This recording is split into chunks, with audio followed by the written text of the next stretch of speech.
Some stories remain hidden in the shadows, their truths obscured by time, fear, or something darker still. What if the mysteries that shaped our past aren't as far behind us as we think? Ancient secrets, unsolved disappearances, cryptic messages? What if these are more than just fragments of forgotten history? What if they are warning signs, clues to a much larger, unspoken reality?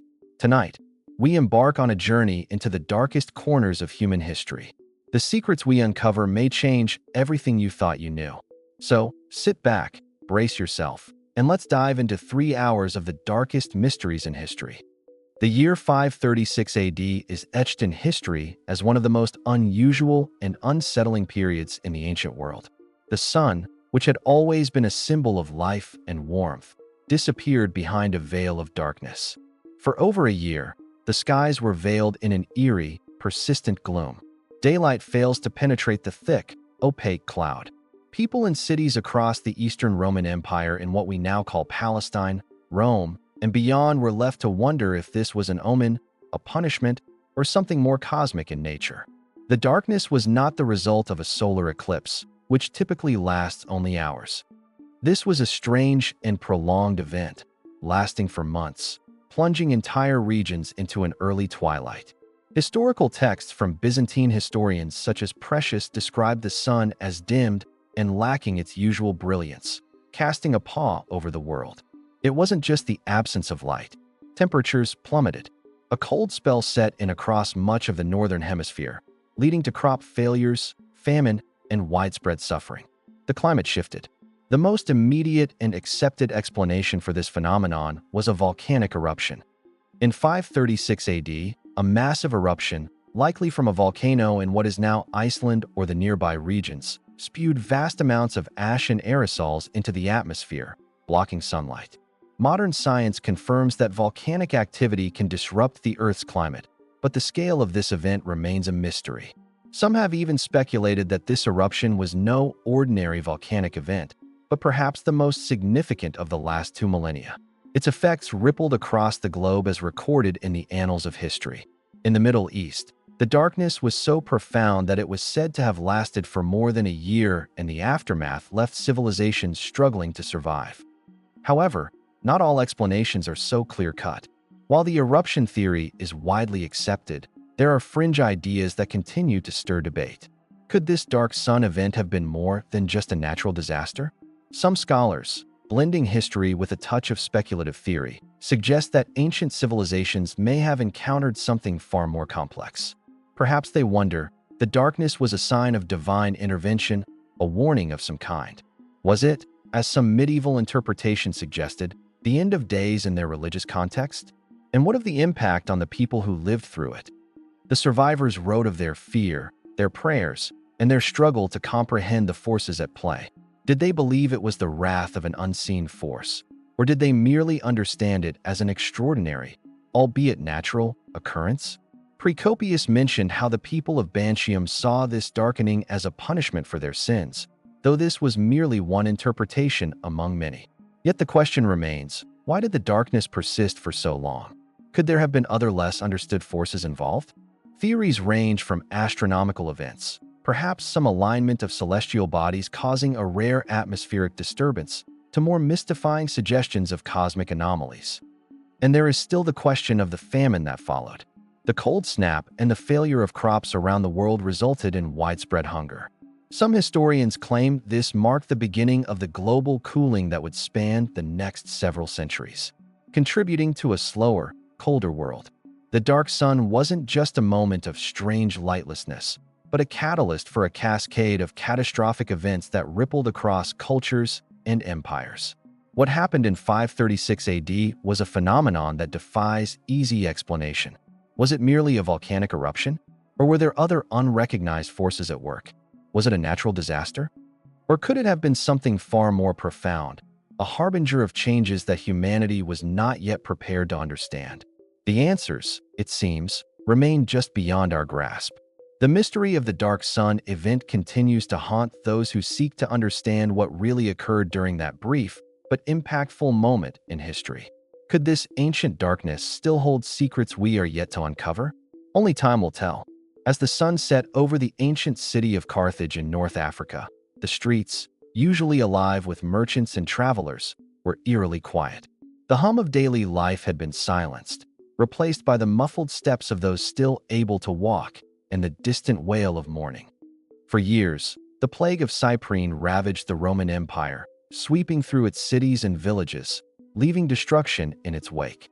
From Palestine to the heart of the empire in Rome, the disease seemed to strike with an unstoppable force, devastating entire communities in mere days. Between 250 and 270 AD, an unknown plague tore through the empire, its origin shrouded in mystery. The historian and Bishop Cyprian, who lent his name to the epidemic, was among the first to document its horrors, describing symptoms that ranged from intense fever and vomiting to excruciating abdominal pain. The afflicted were marked by dark, painful spores that would spread quickly across their bodies, often leading to death within a matter of days. The disease was not selective. It ravaged young and old alike, striking with such ferocity that the very foundations of Roman society seemed to buckle under its weight. What makes the plague of Cyprine even more enigmatic is not only the intensity of its spread, but also the complete lack of understanding about its cause. Unlike the later better documented pandemics like the Black Death, the true origins of the plague of Cyprine remain a mystery. It arrived suddenly, seemed to spread exponentially, and vanished just as inexplicably. The sources that do exist offer little clarity. Was it the result of a novel pathogen? Perhaps a virus or a strain of bacteria that had never been encountered before? Or was there something more to this devastating event that we are yet to comprehend? Cyprian's account, though invaluable, is maddeningly vague.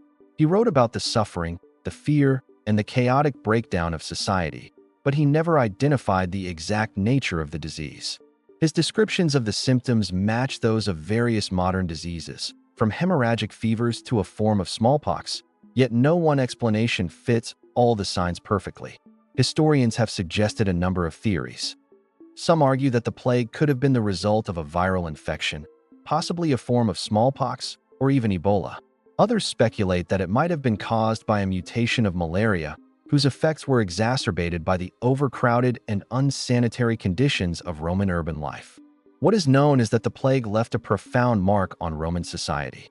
In its wake, the empire faced severe manpower shortages, with both the military and the workforce being decimated by the disease. Food production was disrupted, and the government was unable to respond effectively. Cyprian himself in his writings speaks of the immense psychological toll the plague took on the people, leaving entire regions paralyzed with fear and dread. But what if the cause of this plague was something even more elusive, something not fully understood or even recognized by the ancient world? Some scholars suggest that the disease could have been an entirely new pathogen, one for which the Romans had no immunity. The plague may have spread along the Roman trade routes carried by traders, soldiers, and pilgrims moving between cities. The empire's vast network of roads and sea routes created a perfect breeding ground for infectious diseases, allowing them to spread at a speed and scale that had never been seen before. But there are still those who question the scientific explanations. Could this disease have been more than just a viral outbreak? Some theories, albeit fringe, suggest that the plague of Cyprine might have had spiritual or even supernatural causes. The rise of Christianity during this period could have led some to interpret the plague as divine punishment or a trial sent by God. Ancient sources from the time reflect a growing sense of fear and superstition, with some claiming that the plague was a harbinger of the end times, a sign of the coming apocalypse. The idea of the plague as a form of divine judgment finds resonance in Cyprian's own writings, where he speaks of the suffering as a test for the faithful. He portrays the plague not just as a physical affliction, but as a moral and spiritual challenge, an opportunity for Christians to prove their faith through acts of charity and compassion. In times of crisis, the line between the physical and the metaphysical often blurs, and the plague of Cyprine seems to have been one of those moments when the very nature of human suffering was questioned, perhaps even redefined. Could it be that the mysterious plague was not just a natural phenomenon, but a turning point in the development of early Christianity? Some historians suggest that the suffering brought on by the plague may have hastened the spread of Christian teachings, as those who survived the epidemic found comfort in the belief of eternal life. The stories of Christians caring for the sick during the plague, risking their own lives to aid others, would eventually become central to the faith's identity and growth. Was this a turning point not only for the Roman Empire, but also for the world as we know it today? Despite these speculative theories, no clear answers exist. Modern science has yet to definitively identify the pathogen responsible for the plague of Cyprus. Was it a bacterial infection, a viral disease, or perhaps something else entirely? Some researchers have proposed that the event may have been caused by a combination of factors, including changes in climate, increased trade, and the growing density of populations in urban centers, all of which could have created the perfect conditions for the outbreak. Yet, even with the benefits of modern medicine and technology, we remain unable to pinpoint exactly what caused one of the deadliest plagues in recorded history. The Plague of Cyprus was more than just a historical event. It was a moment that altered the course of civilizations, a moment when humanity faced the unknown with little more than its own resilience and faith. As we search for answers, we are left with questions that still linger in the air. Was the Plague of Cyprus the result of a simple yet devastating virus? Or could there have been a deeper, more inexplicable force at play? The truth may be lost to time. But for now, the mystery remains one of history's most haunting enigmas. In the vast, seemingly endless steppe of Central Asia, the winds carry more than the scent of grass and dust. They carry stories of a people whose very name struck fear into the hearts of empires, whose origins remain shrouded in the mists of time. The Huns, a name that reverberates across history with an unsettling resonance, appeared almost out of nowhere.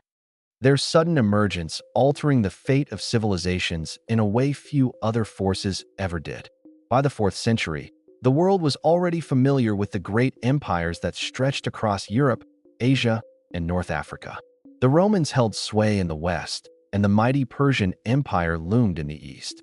But somewhere beyond the boundaries of the known world, in the remote grasslands of Mongolia and southern Siberia, a people known only by their fearsome reputation began to gather their strength. These were the Huns, nomadic, brutal, and most remarkably enigmatic. No one knew exactly where they came from or what drove them. When they first appeared on the horizon in the early 4th century, the Huns seemed to descend upon Europe with the fury of a storm.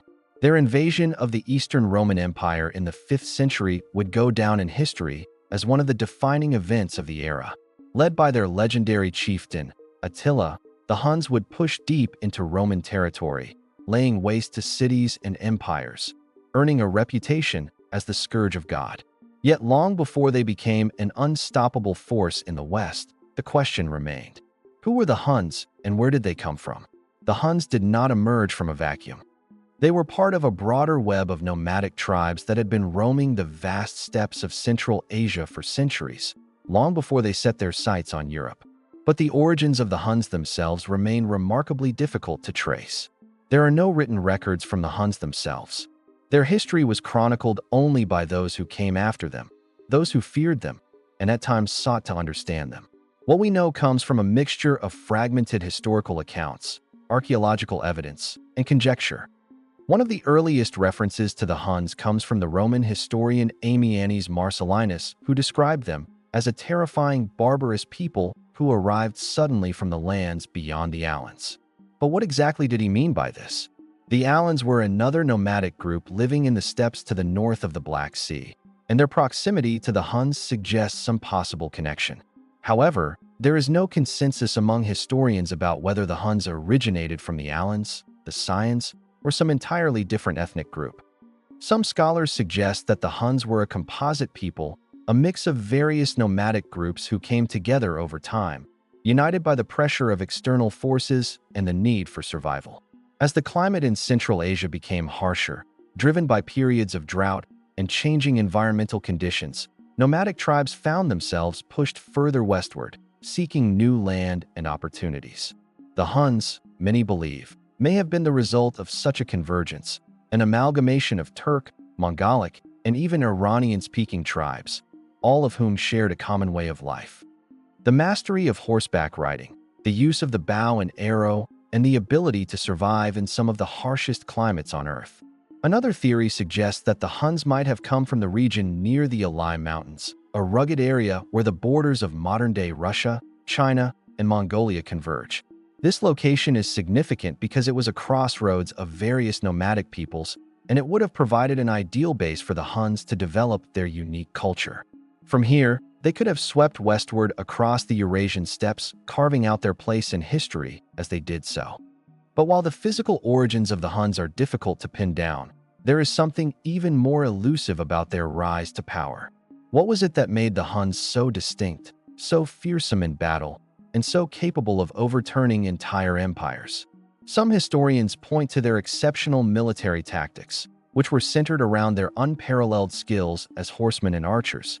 The Huns could ride with incredible speed and precision, launching arrows while on the move, making them almost impossible to catch or defeat.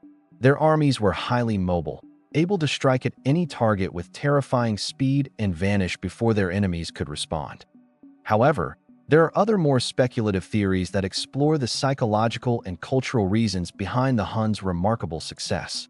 One of the most intriguing ideas is that the Huns had a unique cultural ethos, a warrior society that prized mobility, fearlessness, and a relentless drive for conquest. Unlike the sedentary civilizations they encountered, the Huns had no attachment to land, and their survival depended entirely on their ability to fight and move quickly. Perhaps it was this very lack of attachment to territory that allowed them to strike fear into the hearts of their enemies who could not anticipate where the Huns would appear next.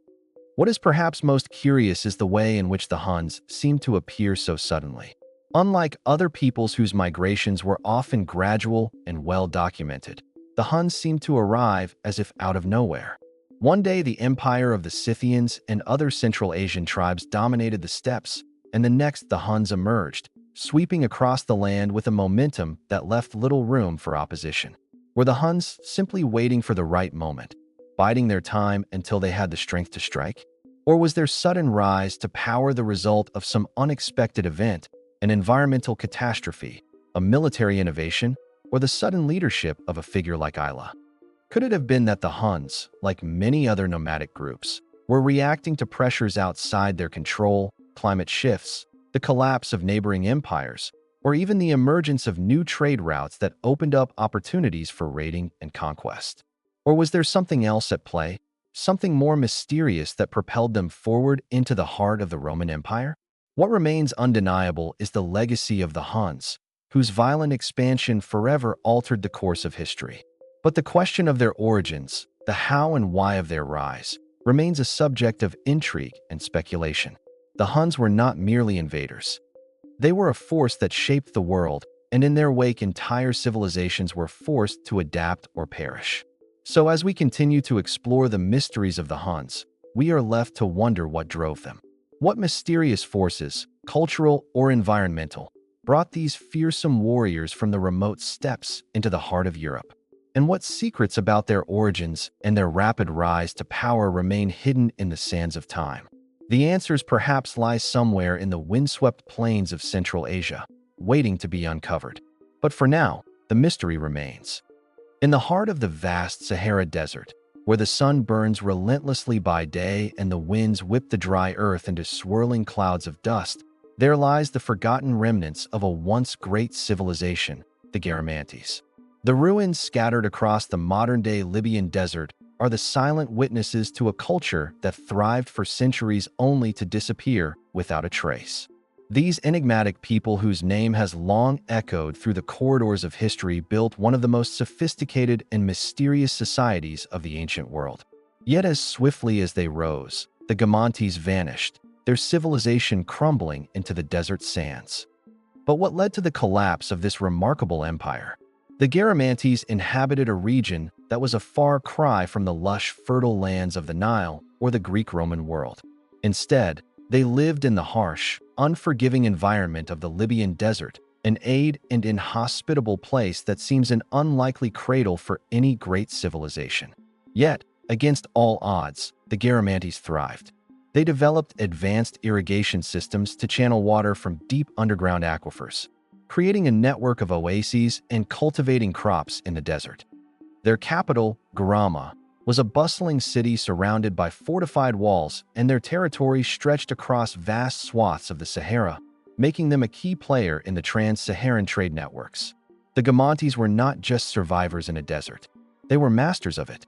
They were known for their expertise in managing the scarce resources of the region, including the control of water sources, which made them invaluable to the traders who passed through their territory. Their caravans transported goods like salt, dates, and other precious commodities, connecting sub-Saharan Africa with the Mediterranean world. To the Romans, they were both a mystery and a source of intrigue, as the Garamantes were among the few African peoples who were able to establish direct contact with the empire. But despite their economic importance and strategic position, the Garamantes ultimately fell, leaving behind little more than the ruins of their cities and the scattered remains of a once thriving society. The question that has baffled historians and archaeologists for centuries is, why did the Garamantian civilization collapse? Was it the result of natural disasters, internal strife, or external pressures? The historical record is scant, and much of what we know about the Gamontes comes from the writings of outsiders, primarily the Romans, who were fascinated by their mysterious ways but did not fully understand their culture. As a result, the reasons behind the decline of the Gamontian civilization are shrouded in uncertainty, and the answers are not easily found. One of the most commonly proposed theories is that the collapse was triggered by environmental factors. The Sahara, as we know it today, is a desert, but it wasn't always this way. Thousands of years ago, the region was much wetter with lush grasslands and abundant water sources. This climate change, brought on by natural shifts in the Earth's orbit and axial tilt, gradually turned the once fertile area into a desert. The Garamantes, who had relied heavily on their irrigation systems, may have found themselves increasingly unable to sustain their population as water sources dried up and the desert encroached further. Some archaeologists believe that the Garamantes were forced to abandon their once thriving cities as their access to water became more limited, leading to the slow disintegration of their society. However, there is another, perhaps more speculative theory that suggests the Gamontes may have been victims of climate change, yet in a way that we don't fully understand. Could the desert have been transformed into a hostile environment by some kind of sudden catastrophic event? Could a series of volcanic eruptions, droughts, or changes in the Earth's climate have pushed the Garamantes to the brink of collapse? Or might there have been other unknown environmental factors at play, perhaps even geological phenomena that left the Garamantes vulnerable to destruction? Some experts have proposed that the changes to the region were not gradual, but involved more rapid fluctuations in the climate, leading to periods of extreme heat or drastic shifts in the availability of water. If this theory is correct, the Garamantes may have faced an environmental collapse that no one, including their advanced civilization, could have predicted or survived. Yet, it is not only the environment that may have contributed to Gamontes' fall. Another theory points to external pressures, particularly from invading forces. By the 5th century, the Roman Empire was in decline, and the Sahara became a battleground for various nomadic tribes and rival powers. The Gamontes, who had once been able to maintain their independence and control their territory, may have been unable to withstand the pressure from outside invaders. One group in particular, the Berber tribes from the north, were known to have clashed with the Garamantes over land and resources. The increasing influx of external forces into the region could have weakened the Garamantes' hold on their territory, eventually leading to their collapse. But was it only external forces that contributed to their downfall? Internal strife and political instability could have also played a role in Gamontes' eventual demise. As with many ancient civilizations, power struggles and disputes over leadership could have torn the society apart from within. There is little concrete evidence to suggest this, but it is a possibility that cannot be ruled out. Did the Garamantes, once a unified people, fracture under the pressure of the harsh environment, external threats, and perhaps even their own ambitions? The mystery deepens when we consider the eventual disappearance of the Garamantes. Unlike many other civilizations, which left behind clear records of their decline, the Gamontes left no such documents. They simply faded away, leaving behind only the silent ruins of their cities and a few scattered artifacts. Some historians have suggested that the Gamontes may have assimilated into other cultures, merging with the Berber tribes or other North African peoples. But if this is the case, why did they leave so little behind? Why are there no records of their migration, no stories or written accounts of their disappearance? Did they vanish in a single generation, or was it a slow, gradual fading of a once great civilization? The final question that lingers is whether the collapse of the Gamontes was a result of forces that we still do not fully understand. Was it an environmental disaster that pushed them to the brink? Did outside invaders play a significant role? Or was it something more? Something perhaps beyond our current knowledge that led to the sudden disappearance of this advanced desert society. As the winds continue to sweep across the barren deserts of Libya, the ruins of the Gamontes remain silent witnesses to a civilization that once flourished and then, for reasons unknown, vanished into the sands of time. While we may never fully understand the complexities of their decline, the mystery of the Gamontes continues to haunt us. Perhaps there is something still hidden beneath the shifting sands, waiting to reveal the answers that have eluded us for centuries. What remains of the Garamantian legacy?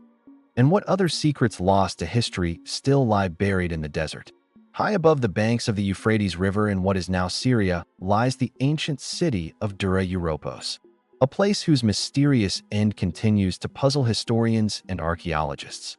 The ruins of this once thriving city are a testament to its strategic importance and its vibrant multicultural life. Dura Europos, often called the Pompeii of the East, was a melting pot of cultures, an outpost at the crossroads of empires, where Roman, Persian, and local traditions fused in a fascinating blend of art, architecture, and daily life. Yet, by the mid-3rd century AD, the city was abandoned so suddenly and completely that its silence still echoes through the centuries. What happened to cause the abrupt departure of its inhabitants? Dura Europos was a fortified city perched on a steep hill overlooking the Euphrates. Its location was crucial, positioned along a major trade route that connected the Roman Empire with Persia and the East. It had flourished as a military stronghold and a vital trading hub. Roman legions were stationed there, guarding the empire's eastern frontier against the threat of Persian invasion. The city was a bustling center of commerce, culture, and military activity. Its walls are lined with inscriptions in multiple languages, its streets filled with markets, houses, temples, and baths.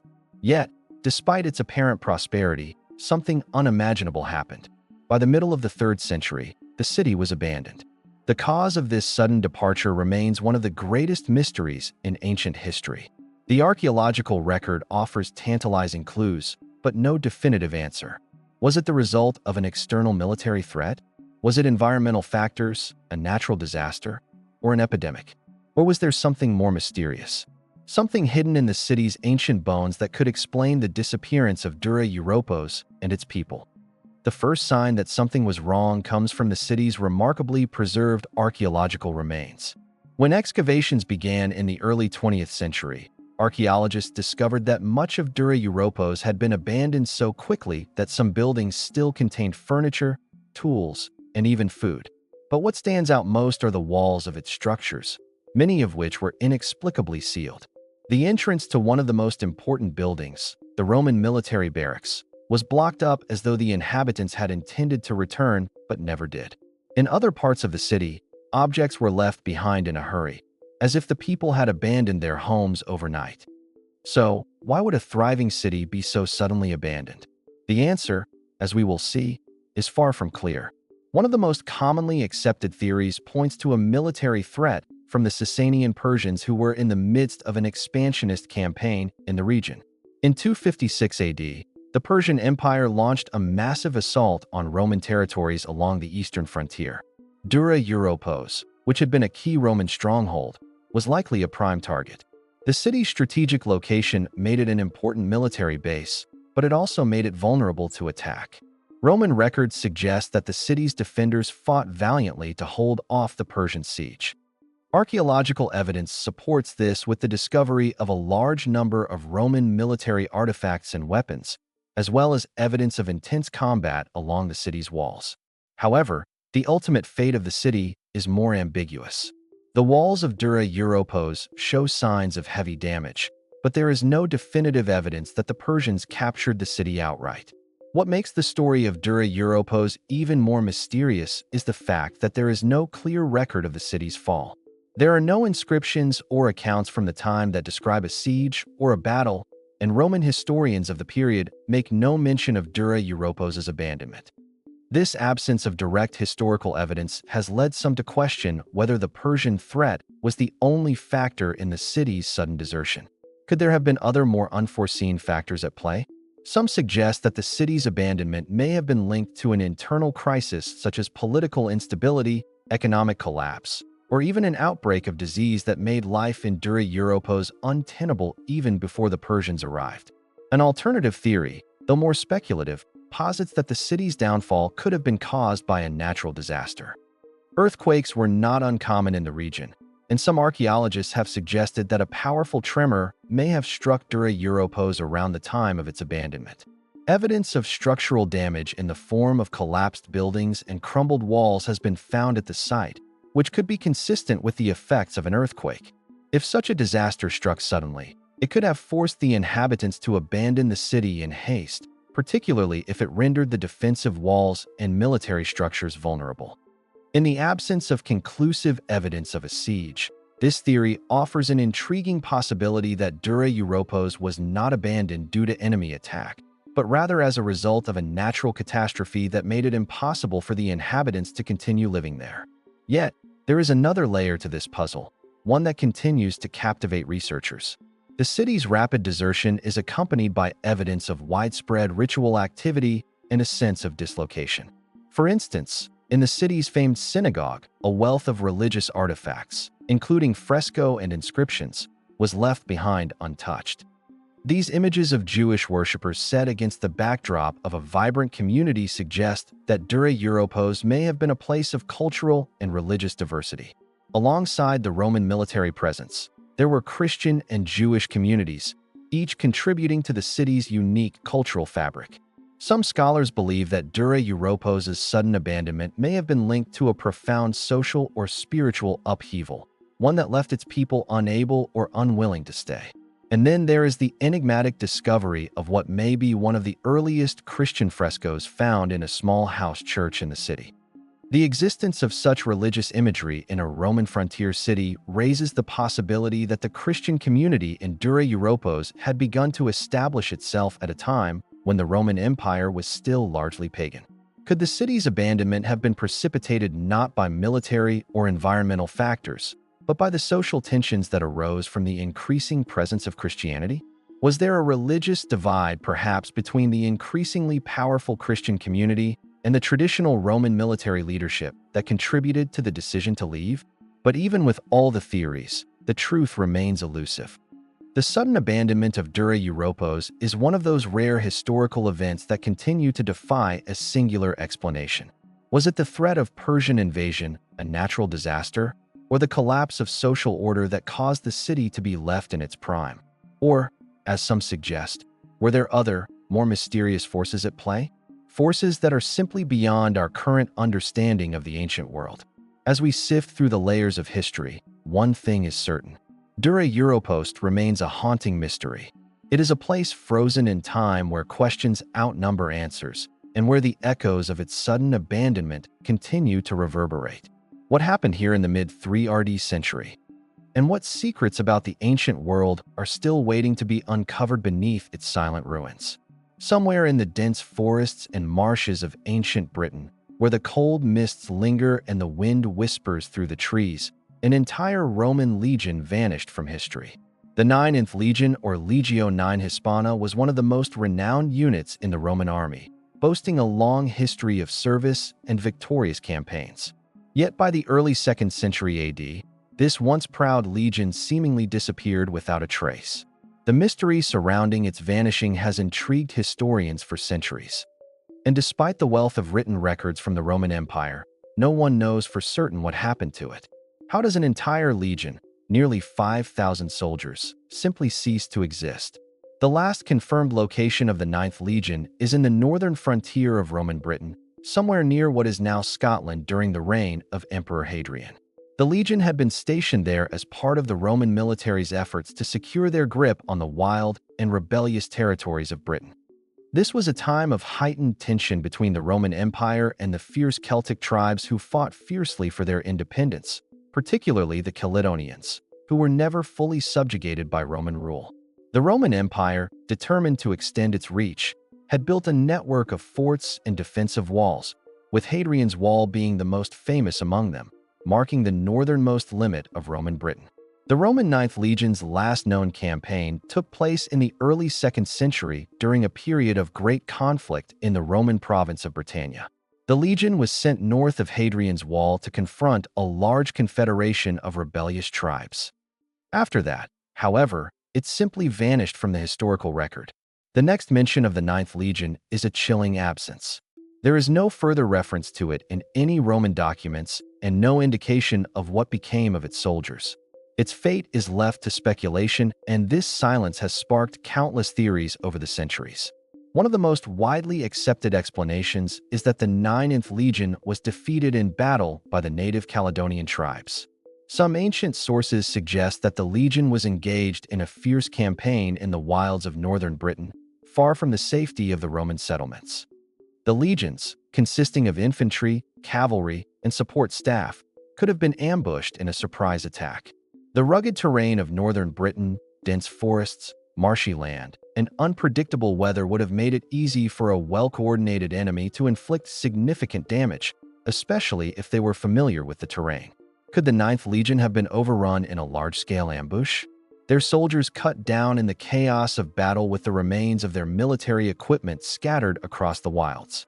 Some historians argue that the Ninth Legion's sudden disappearance could have been the result of a single catastrophic defeat, possibly at the hands of the Caledonian tribes or other hostile groups in the region. The Romans, who were meticulous in documenting their victories, may have chosen not to record the loss of such a significant unit, preferring to leave the event in silence rather than admit a crushing defeat. This theory posits that the legion's disappearance was a tragic, though perhaps unsurprising result of their overextension and underestimating the strength of the local resistance. However, there are several complications with this theory. Roman legions, especially one as seasoned as the Ninth, were formidable fighting forces. They were equipped with advanced training, superior tactics, and cutting-edge weapons. The idea that an entire legion, especially one stationed at the heart of the Roman Empire's northern frontier, could be lost in a single battle seems improbable. While individual battles might have been lost, the disappearance of the Ninth Legion seems too complete to such a simple military defeat. Another theory proposed by some scholars suggests that the Ninth Legion was moved to another region entirely. This theory hinges on the idea that the legion was simply reassigned to another front, possibly in Gaul, and the records of its movements were lost or destroyed. Roman armies were constantly in flux, with legions frequently being transferred from one campaign to another. However, there is no concrete evidence to suggest that the Ninth Legion was ever moved away from Britain, and later records do not show any indication that they were reassigned elsewhere. The lack of documentation about such an important move remains a curious gap in the historical record. More speculative theories delve into darker, more mysterious territory. Some historians and enthusiasts have suggested that the Ninth Legion was the victim of a supernatural force or curse. The idea of cursed legions or divine retribution was not foreign to the Romans, who often attributed military defeats to the anger of the gods. Could it be that some ancient rite, an omen of doom, led to the Ninth Legion's sudden downfall? While this theory remains largely speculative and unsupported by evidence, it does add an element of the uncanny to the mystery. Yet another theory favored by some French historians suggests that the disappearance of the Ninth Legion was the result of internal rebellion or mutiny. The Roman army was a powerful and rigid institution, but it was not immune to dissatisfaction or discontent. Could it be that the Ninth Legion, frustrated with their assignments or mistreated by their commanders, turned against their officers or the Roman government itself? This theory posits that the legion may have deserted their posts, perhaps aligning with local tribes or simply disappearing into the wilderness. However, there is little concrete evidence of such a mutiny, and the Roman military was known for its strict discipline and loyalty, making this theory seem unlikely. One of the more fascinating and controversial theories is the suggestion that the Ninth Legion was completely wiped out in a violent and catastrophic event, possibly even resulting in their annihilation at the hands of the Caledonian tribes. The idea of an entire legion being lost to history with no survivors to carry word of their fate is unsettling, but not entirely impossible. The destruction of a powerful military force could have been so complete that the Romans themselves preferred to erase all mention of the event from their official records, instead opting to write it off as an embarrassing chapter in their military history. The mystery only deepens when we consider the lack of archaeological evidence for such a large-scale defeat. Despite numerous digs in the region where the Ninth Legion was last stationed, no clear trace of a battle has ever been uncovered. No mass graves, no remains of soldiers, no artifacts confirming the demise of the Legion in a spectacular military disaster. It is as if the Ninth Legion simply vanished without a trace, leaving only silence behind. Some have suggested that the archaeological record might simply be incomplete, or that the remains of the Legion's destruction are hidden beneath centuries of soil and shifting landscapes awaiting discovery. So what happened to the Ninth Legion? Was it defeated in battle? Its soldiers overwhelmed by the native tribes? Or did the Legion simply fade into obscurity, their fate a well-kept Roman secret? Could there have been other less conventional forces at play? Internal rebellion, natural disasters, or even something more mysterious? The disappearance of the Ninth Legion remains one of history's greatest enigmas. With no conclusive evidence to explain what happened to them, we are left with more questions than answers. Was the Legion wiped out in a catastrophic military defeat, or did they quietly disappear into the wilds of Britain, leaving behind no trace? Whatever the answer may be, the Ninth Legion's vanishing remains a haunting reminder of how easily entire chapters of history can fade into nothingness. Mysteries that linger long after the pages have turned. Could this sudden departure have been the result of more than just military defeat or economic collapse? Some theories suggest that a catastrophic event, an internal revolt, a plague, or even a seismic disaster might have hastened the decline of these cities. The region was not unfamiliar with natural disasters.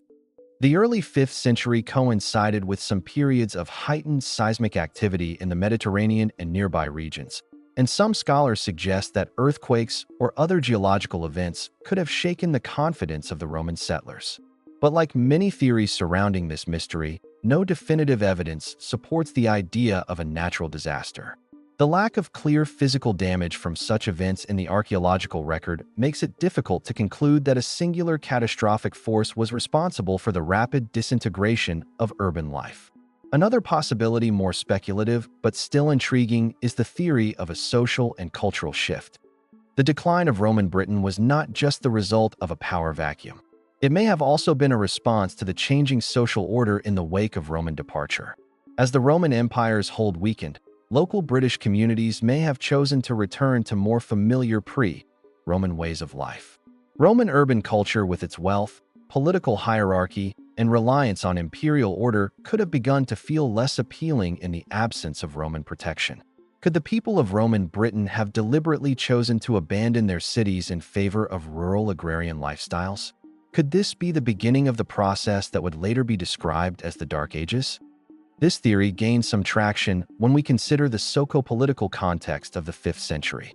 The Roman Empire had been in decline for decades, and the stability that had once been provided by centralized imperial power was no longer available. New powers were emerging in Britain, and with the Saxon invasions beginning to take shape, many Romanized Britons may have sought refuge in more isolated rural communities where they could maintain control over their immediate surroundings without the pressure of the crumbling Roman systems. This shift in social structure might explain why some towns fell into rapid decline, even as others more isolated continued to function in a smaller, more localized form. Yet there is another layer of mystery, one that touches on the more metaphysical or intangible side of history. Was the disappearance of Roman Britain's urban life in some ways an inevitable consequence of a larger cultural shift? Perhaps the very idea of a Romanized society in Britain had reached its natural end. The presence of Roman Britain was an anomaly, a culture that was neither fully Roman nor fully native. As time went on, as the centuries of Roman occupation came to an end, perhaps there was a deeper unspoken desire for a return to older traditions, a yearning to disconnect from the foreign imposition of imperial order. Whatever the cause, The disappearance of urban life in Roman Britain remains one of the most puzzling aspects of post-Roman history. Was it simply a slow and steady collapse, an inevitable result of military withdrawal and economic failure? Or was there something more? A sudden and unexplained event that forced the abandonment of these once thriving cities. An event that we have yet to fully uncover. As we peer into the shadows of history, the cities of Roman Britain stand as silent witnesses to a lost world. Could the answers to their mysterious disappearance still lie buried beneath the soil, waiting to be discovered? Or are they forever lost to time, leaving us to wonder what might have been? In the rolling hills of what was once Roman Britain, where ancient roads stretch through mist-covered valleys and the quiet ruins of once thriving cities lie buried beneath overgrown grass, an unsettling mystery lingers. It is a mystery of sudden abandonment, of bustling urban life vanishing almost overnight. By the early 5th century, the Roman Empire's control over its farthest provinces was beginning to fray. The legions had departed. The centralized power of Rome weakened, and what was once an empire of order and sophistication slipped quietly into a shadowy void. The question that has haunted historians for centuries is what happened to the urban life that had flourished in Roman Britain. Why did the cities once centers of Roman culture, commerce, and military strength fall into decay and disrepair? It is not difficult to imagine the vibrant scenes that once filled these cities. Stone-paved streets lined with bustling markets, bathhouses filled with the steam of the wealthy, grand villas where Roman citizens and their families would gather. The urbanization of Roman Britain was at its peak, a testament to the might and influence of Rome itself.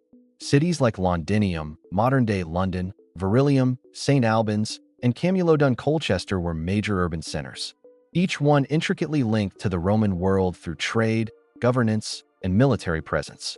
Yet by the early 5th century, a strange and abrupt decline set in. The once flourishing cities fell silent, their streets empty, and their buildings left to crumble into ruin. The decline of Roman Britain's urban life is often linked to the larger collapse of the Western Roman Empire. But the exact timing and nature of that collapse remains shrouded in mystery. By the early 5th century, Rome was under siege from multiple fronts. Barbarian invasions from the north, internal political instability, and economic decline. Britain, once firmly controlled by Roman legions, had grown increasingly vulnerable to these pressures.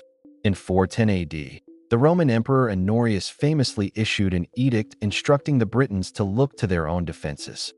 This marked the official withdrawal of Roman military presence from Britain, but the question remains, did Roman Britain's urban life fade away slowly over time, or was there a more sudden and inexplicable collapse? The standard explanation for the disappearance of urban life in Roman Britain focuses on the withdrawal of Roman forces. With the Roman army gone, cities became vulnerable to raids from Saxons, Picts, and other barbarian tribes. The infrastructure that had once supported urban living, roads, trade networks, and military protection disintegrated. Without the Roman legions to safeguard the province, the cities fell into disarray. Yet, this theory only partially explains the rapid decline of urban life. After all, many of these cities had been well established for centuries before the legions withdrew. Why did they not continue, albeit in a diminished form? Why, in some cases, did they fall into near-complete abandonment? Historians point to the changing economic realities of the 5th century as one of the primary causes for the collapse. With the absence of Roman authority, the sophisticated trade networks that had once flowed through Britain faltered. The luxurious goods that had once been imported from the Mediterranean stopped arriving. Markets and commercial activity slowed as local economies became increasingly isolated. Without the stability provided by Roman governance, these cities could no longer sustain themselves. Yet, even this explanation only scratches the surface. After all, many of the inhabitants of Roman Britain were not entirely Roman, but had been living there for generations, having assimilated into Roman society. Why would such a diverse population suddenly abandon their urban centers in favor of rural life? What is truly puzzling is the way in which urban life seemed to vanish so quickly. Archaeological evidence from the period suggests that many Roman towns were not only abandoned, but also stripped of valuable resources. Buildings were destroyed or repurposed. Temples and public baths were left to rot. The evidence points to a large-scale, organized abandonment rather than the slow decay of a few neglected areas. In some towns, entire neighborhoods were suddenly depopulated, their inhabitants disappearing with little trace. It is as if in the span of a generation or less, the urban fabric of Roman Britain was severed, its social, political, and cultural structures broken and left to the ravages of time. Nestled along the banks of the Nile, far to the south of Egypt, lies a land that was once the heart of a mighty kingdom, Nubia. Known to history as the Kingdom of Kush, this civilization reached the height of its power and influence in the centuries preceding the 4th century AD. The Kushites, with their distinctive culture, impressive architecture, and strong military presence, had ruled over vast regions of what is today Sudan and southern Egypt, even once claiming the Egyptian throne itself. But by the mid-4th century, the Kushite kingdom seemed to evaporate, leaving behind only empty palaces and the silence of forgotten rulers. The final chapter of the Kushite dynasty is one of the most mysterious disappearances in African history, one that remains unresolved even today. At the height of its power, the Kingdom of Kush was a prosperous civilization. Its capital, Maro, stood as a city of monumental wealth and sophistication. Surrounded by towering pyramids and expansive palaces, Meroe was a center of trade and culture, an impressive kingdom that rivaled even the mighty empires to the north. The Kushites were not only renowned for their military might, but also for their mastery of ironwork, which set them apart from their contemporaries. With their ability to produce iron tools and weapons, the Kushites maintained a powerful influence in the region for centuries. Their rule extended from the Nile's first cataract to the borders of Egypt, and at one point, Kushite kings even ruled Egypt as pharaohs, the famous Black Pharaohs. However, around the 4th century AD, something dramatic occurred. The Kingdom of Kush, which had once been a dominant force in northeastern Africa, suddenly began to unravel. Its once glorious cities, including Maro, began to decline. The Kushite kings, whose names had once been inscribed on monuments across the land, seemed to disappear from the historical record. By the end of the 4th century, the Kushite kingdom had faded into near obscurity, leaving little in its wake but ruins and unanswered questions. The disappearance of the final rulers of the Kushite kingdom is a puzzle that has captivated historians and archaeologists for centuries. The question remains, what happened to the rulers who once dominated this ancient empire? Did they fall victim to external enemies? Did internal strife or environmental factors contribute to the kingdom's decline? Or is there an even more profound and mysterious explanation for the fall of the Kingdom of Kush? One of the most widely accepted theories is that the decline of Kush was due, at least in part, to external pressures from invading forces. By the 4th century, the Roman Empire, once a powerful ally and neighbor, was experiencing its own crisis, including political instability, economic problems, and military challenges. Some historians suggest that the Roman Empire in its weakened state may have had little interest in supporting its southern neighbors, leaving the Kushites vulnerable to invading forces. The most likely candidates for these invaders were the nomadic desert tribes from the east, particularly the Blemis, who were known to have clashed with Kushite forces during this period. The Blemis were skilled warriors who had long been a thorn in the side of the Kingdom of Kush. As the Blemites raided and infiltrated Kushite territories, they may have led to the gradual collapse of Kushite rule. Archaeological evidence supports this theory. In the remains of Maro, there are signs of destruction, charred buildings, broken artifacts, and abandoned structures. It is possible that the Kushites were overrun by these invaders, forcing the royal family to flee or face annihilation. However, the complete disappearance of the Kushite rulers is not fully explained by military defeat alone. There are no records that describe the fall of Mauri in detail, and no sign of a large-scale invasion or massacre. Instead, the disappearance of the Kushite elite appears more abrupt, as if the kingdom was abandoned almost overnight. A more speculative theory suggests that the decline of the Kingdom of Kush was tied to environmental factors. The region surrounding Maro and other Kushite cities was already arid, and as the centuries progressed, the Nile River's flow may have become more erratic, making it harder for the kingdom to sustain its agricultural base. The Kushites, like many ancient civilizations, were deeply dependent on the Nile's annual flooding, which brought fresh soil and fertile lands for cultivation. If the river's cycle changed significantly, it could have caused widespread crop failure leading to famine and instability. This theory suggests that the decline of the Kushite elites was in part a result of these environmental challenges, which gradually weakened the kingdom's social and political structure.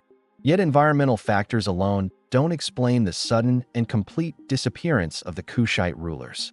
While it is possible that droughts or climate change played a role, there is no evidence to suggest that the Kushites' final rulers were exiled or destroyed by a natural disaster.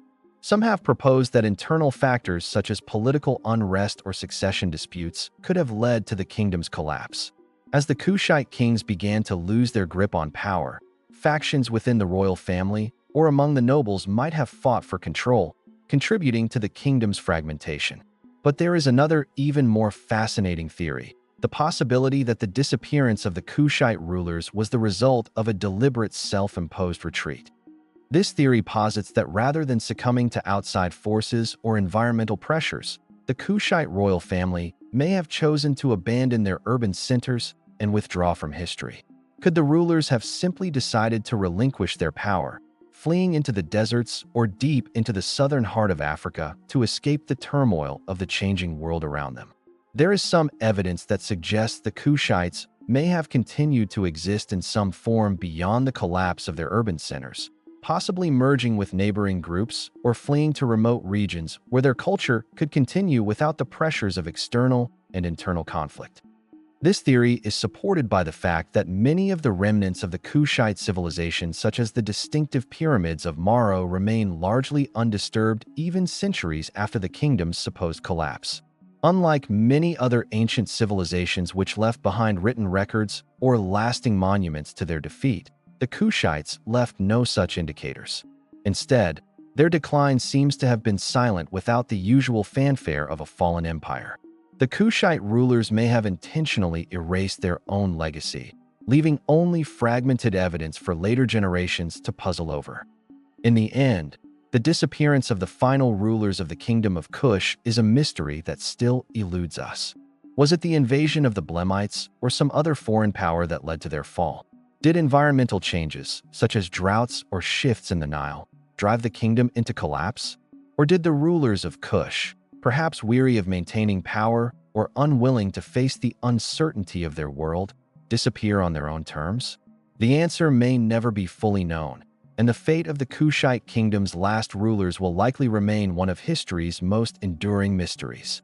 But as we reflect on their disappearance, we are left with a powerful reminder of the fragility of even the mightiest civilizations, how they can rise, flourish, and then seemingly vanish into the sands of time, leaving only whispers of their once great power.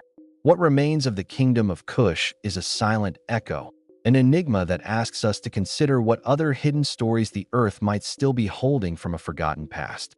Deep in the desert of Upper Egypt, nestled in a rocky valley near the town of Nag Hammadi, an extraordinary discovery was made in 1945.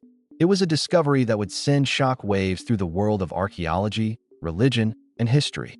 A local farmer, while digging for fertilizer, unearthed a sealed jar containing a treasure trove of ancient texts that had been buried for centuries, forgotten by time. These writings, now collectively known as the Nag Hammadi Library, were not just ordinary texts. They were Gnostic scriptures, mysterious, often heretical writings that offered a radically different view of early Christianity and the ancient world. But how did these ancient manuscripts, some written in Greek and others in Coptic, come to be buried in this remote desert location? And what does the burial of the Nag Hammadi Library tell us about the world of the 4th century? The Nag Hammadi Library consists of 13 leather-bound codices containing more than 50 texts. These include gospels, teachings, and philosophical treatises, many of which were written by early Christian Gnostic groups whose beliefs and practices were condemned as heretical by the mainstream church. Among the most famous of these texts are the Gospel of Thomas, the Gospel of Philip, and the Apocalypse of Peter. These works, filled with hidden knowledge and radical interpretations of Christian theology, were once thought to have been lost to history, banished by the victors of early theological battles. Yet in that dusty desert valley, these forbidden texts survived, preserved in a jar, their contents hidden for centuries. But why? Why would such a collection of Gnostic scriptures, many of which could have been seen as dangerous or subversive to the dominant Christian narrative, be deliberately buried in this remote location? The origins of the Nghomdi burial remain one of history's most intriguing mysteries. Was it a deliberate act of preservation, a secret attempt to safeguard knowledge that might otherwise be erased? Or was it the final desperate measure of a group whose beliefs had been outlawed, their community destroyed, and their texts hidden away to prevent their complete annihilation? To understand the mystery of the Nag Hammadi Library's burial, we must first understand the historical context in which these texts were written. The 4th century was a period of great upheaval in the Roman Empire. Christianity was no longer the persecuted minority faith, but was becoming increasingly institutionalized, particularly after Emperor Constantine's conversion to Christianity and the subsequent Edict of Milan in 313 AD, which granted religious tolerance to Christians. In this shifting landscape, the early Christian church began to define orthodoxy, establishing which beliefs would be accepted and which would be cast out as heretical. Among the groups that fell out of favor with the emerging Orthodox Church were the Gnostics. Gnosticism was not a single religion, but rather a collection of diverse religious and philosophical beliefs that shared a common focus on hidden esoteric knowledge, gnosis, and a dualistic view of the world. Gnostics believed that the material world was the creation of a lesser, often malevolent deity, and that true salvation lay in escaping the physical world and returning to a higher spiritual realm. Many early Christian Gnostic texts, including those found at Nag Hammadi, present an alternative view of Jesus, the nature of salvation, and the structure of the universe. For these reasons, the Gnostics were considered a threat to the growing power of the Church, which sought to present a more unified and orthodox narrative. By the 4th century, the Church had begun to crack down on these alternative teachings. Church leaders such as Athanasius of Alexandria famously denounced Gnostic writings as heretical, and the councils of Nika and Constantinople in the 4th and 5th centuries helped solidify the Orthodox Christian canon, essentially a set of texts that would be accepted as the foundation of Christian faith, while others would be discarded. During this period, many Gnostic scriptures were systematically destroyed, and followers of these heretical movements were persecuted. The persecution of heretical Christian groups, including the Gnostics, led to a forced silence. But as history has shown time and again, ideas cannot be easily destroyed. For centuries, these forbidden texts survived in the shadows, hidden from the eyes of the Church and the Roman Empire. This brings us back to the question of the Nahmad burial. How did these manuscripts come to be hidden in a jar and buried in the desert? One theory suggests that they were buried by a small group of Gnostics who, in fear of persecution, sought to preserve their knowledge for future generations. At the time of the text's burial, Christianity was becoming more entrenched in the Roman Empire, and the Gnostics' views were increasingly seen as dangerous to the emerging orthodoxy. Could it be that the leaders of a Gnostic sect, realizing that their time was running out, decided to hide their sacred texts, ensuring that their teachings would not be lost forever? Some historians speculate that the burial of the Nag Hammadi texts may have been part of an organized effort to safeguard the scriptures from being burned or destroyed by the authorities. The jar in which the manuscripts were found is thought to have been buried sometime during the 4th century, possibly around the time of the rise of Christian orthodoxy under Emperor Theodosius I. Theodosius, who ruled from 379 to 395 AD, issued edicts that made Christianity the official religion of the Roman Empire and forbade pagan practices. Under his rule, the persecution of non-Orthodox Christians, including Gnostics, was widespread. Could it be that the texts were buried in a last-ditch effort to protect them from the sweeping religious reforms of the time?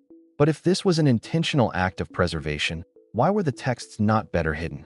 Why were they buried so close to a known settlement? The location of the burial site near the small town of Nag Hammadi raises further questions. The area was not completely remote, and it seems unlikely that a group of Gnostics would have buried such an important cache of writings in an area that could easily be discovered. Could it be that the burial was not just about preservation, but about a more profound act of defiance or secrecy? Or perhaps the group that hid the texts never imagined that they would one day be uncovered, buried in the quiet sands of time, waiting for someone to stumble upon them. Some have even speculated that the texts may have been buried not by the Gnostics themselves, but by a later group seeking to distance themselves from the heretical ideas of the past. Perhaps the burial was not a conscious act of preservation, but rather the accidental consequence of a group whose beliefs were rejected and whose manuscripts were simply discarded, forgotten over time. The discovery of the Nag Hammadi Library was a dramatic moment in the history of religious scholarship, revealing a treasure trove of texts that had been hidden for over a millennium. But the origins of that burial remain an enigma. Was it a deliberate attempt to protect forbidden knowledge from the hands of the church, or simply a desperate act of survival in a time of great fear? As we ponder the mystery of the Nag Hammadi Library, we are left with an unsettling thought. Could there be other buried texts? Other lost libraries still waiting to be discovered? What other hidden stories from the ancient world might be buried just beneath the surface, waiting for the right moment to emerge? The burial of the Nag Hammadi Library, with its tantalizing glimpse into a forgotten past, invites us to consider that there is still much about our history, especially the history of religion, that remains veiled in secrecy. What is still waiting just beyond our reach to be unearthed? In the heart of the ancient Persian plateau, the mighty Sasanian Empire once stood as a beacon of power and culture. Stretching from the heart of modern-day Iran to parts of the Caucasus, the Arabian Peninsula, and even deep into Mesopotamia, the Sasanian dynasty ruled with unmatched authority. Their kings were hailed as the legitimate heirs to the ancient Persian throne, following in the footsteps of the Aranid rulers like Cyrus the Great. The Sasanians, with their grand palaces, magnificent fortresses, and a sophisticated bureaucracy, were a civilization at the height of its power. But in the early 7th century, this seemingly invincible empire began to unravel with alarming speed. By 651 AD, the Sasanian Empire, which had dominated the region for more than 400 years, was no more.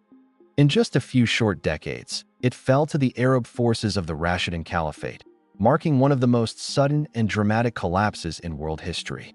How did an empire that had once stood as a rival to the Byzantine Empire and the Roman world fall so swiftly, so decisively, and with such little resistance? The decline of the Sasanian Empire was not a singular event, but rather a confluence of factors that weakened the empire from within and left it vulnerable to external pressures.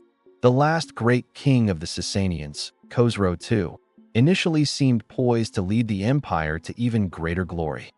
His reign 590 to 628 AD was marked by military expansion, economic prosperity, and cultural achievements.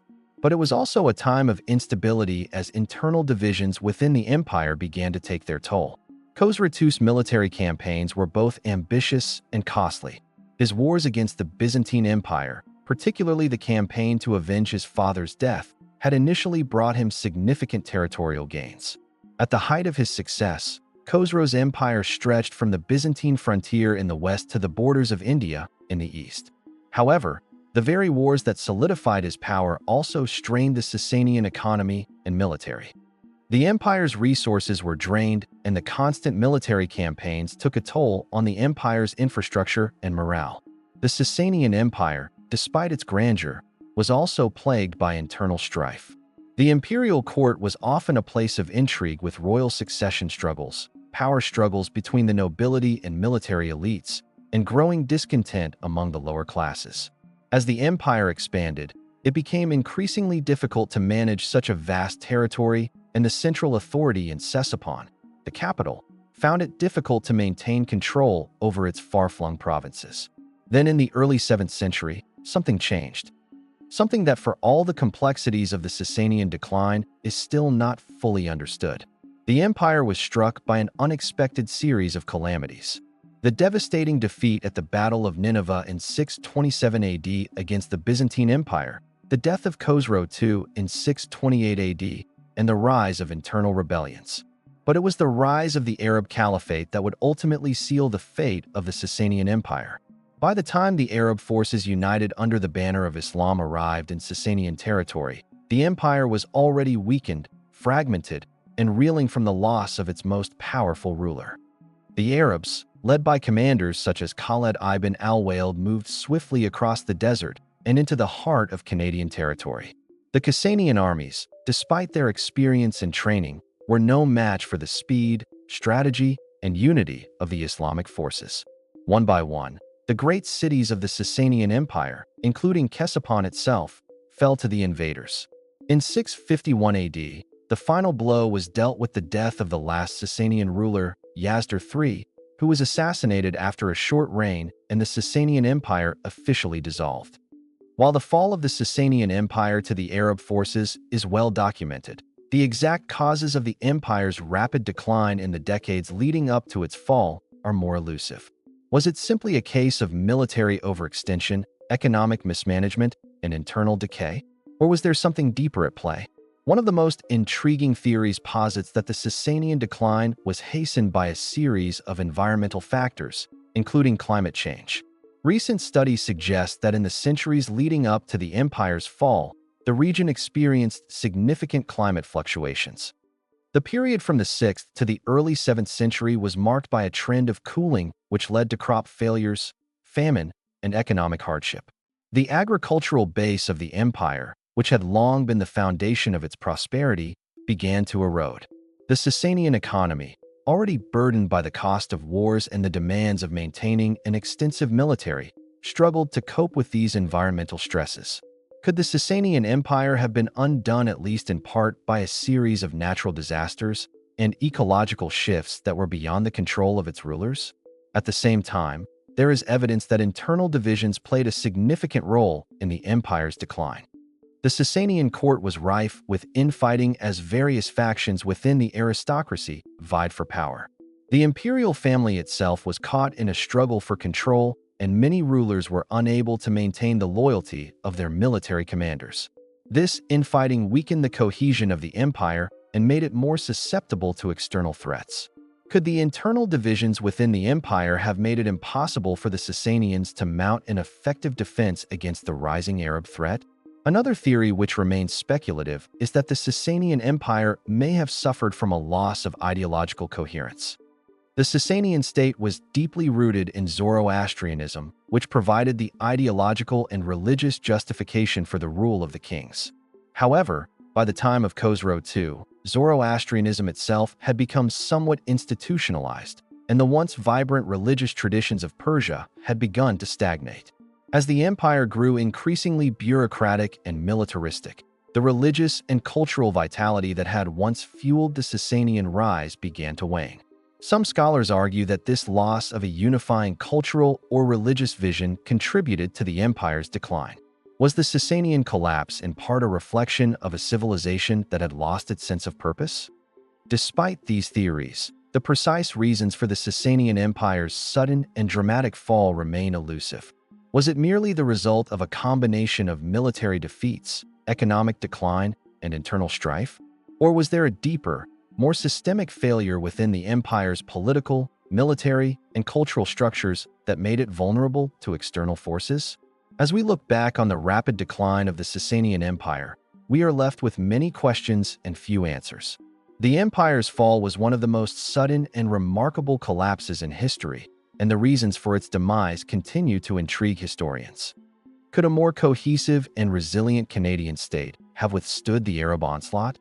Or was the decline of the empire an inevitable result of its internal weaknesses, external pressures, and the changing course of history? Perhaps the true cause of the Sasanian Empire's collapse lies in the interplay of multiple factors: military, environmental, ideological, and political, all of which converged in the early 7th century. What we know for certain is that the Sasanian Empire, which had once been one of the great powers of the ancient world, disappeared in the blink of an eye. Its fall remains an enduring mystery, a reminder that even the mightiest empires can crumble when the right forces align. And as the dust settles over the ruins of Ctesiphon and the deserts of Persia, we are left to wonder, was the Sasanian Empire's fall simply the end of a natural cycle? Or is there still something hidden beneath the surface? Something we have yet to uncover that explains its sudden collapse? Along the northern edge of Ethiopia, where the highlands meet the deserts, stands the once great city of Axum. It is a place where the past is carved into the very stones of the land. The towering stele or obelisks rising from the earth as silent witnesses to an empire long gone. At its peak, the Aksumite Empire controlled one of the most influential trade networks in the ancient world, connecting the Roman Empire in the west to India and the Arabian Peninsula in the east. The Aksumites were master traders, their merchants sailing across the Red Sea, navigating the Indian Ocean, and reaching as far as the coasts of India and China. Yet by the 7th century, the Aksumite Empire's dominance over global trade had vanished almost as quickly as it had risen. What happened to this powerful empire, which once thrived at the crossroads of Africa, Arabia, and Asia? The Aksumite Empire, which reached its zenith from the 4th to the 6th centuries, was one of the great civilizations of the ancient world. It was a kingdom of wealth and sophistication with an economy deeply embedded in trade. The Aksumites controlled the Red Sea ports, giving them access to the lucrative trade routes that connected the Mediterranean world with the East. They exported ivory, gold, frankincense, and myrrh, and imported luxury goods from as far as Persia and the Roman Empire. The empire's currency made from gold and silver was used throughout the region, further cementing its place in the global economy. Aksum itself was a hub of cultural and religious exchange. The Aksumite kings, notably King Anna in the 4th century, adopted Christianity as the state religion, making Aksum one of the first nations in the world to do so. The empire's wealth was reflected in its grand architecture, its iconic obelisks, monumental tombs, and intricate palaces. The city of Aksum, with its impressive infrastructure, was a beacon of power and prosperity not just in Africa, but across the ancient world. Yet by the end of the 6th century, Aksum's trade dominance began to wane. Within just a few decades, the empire, once a thriving power, had virtually vanished from the historical record.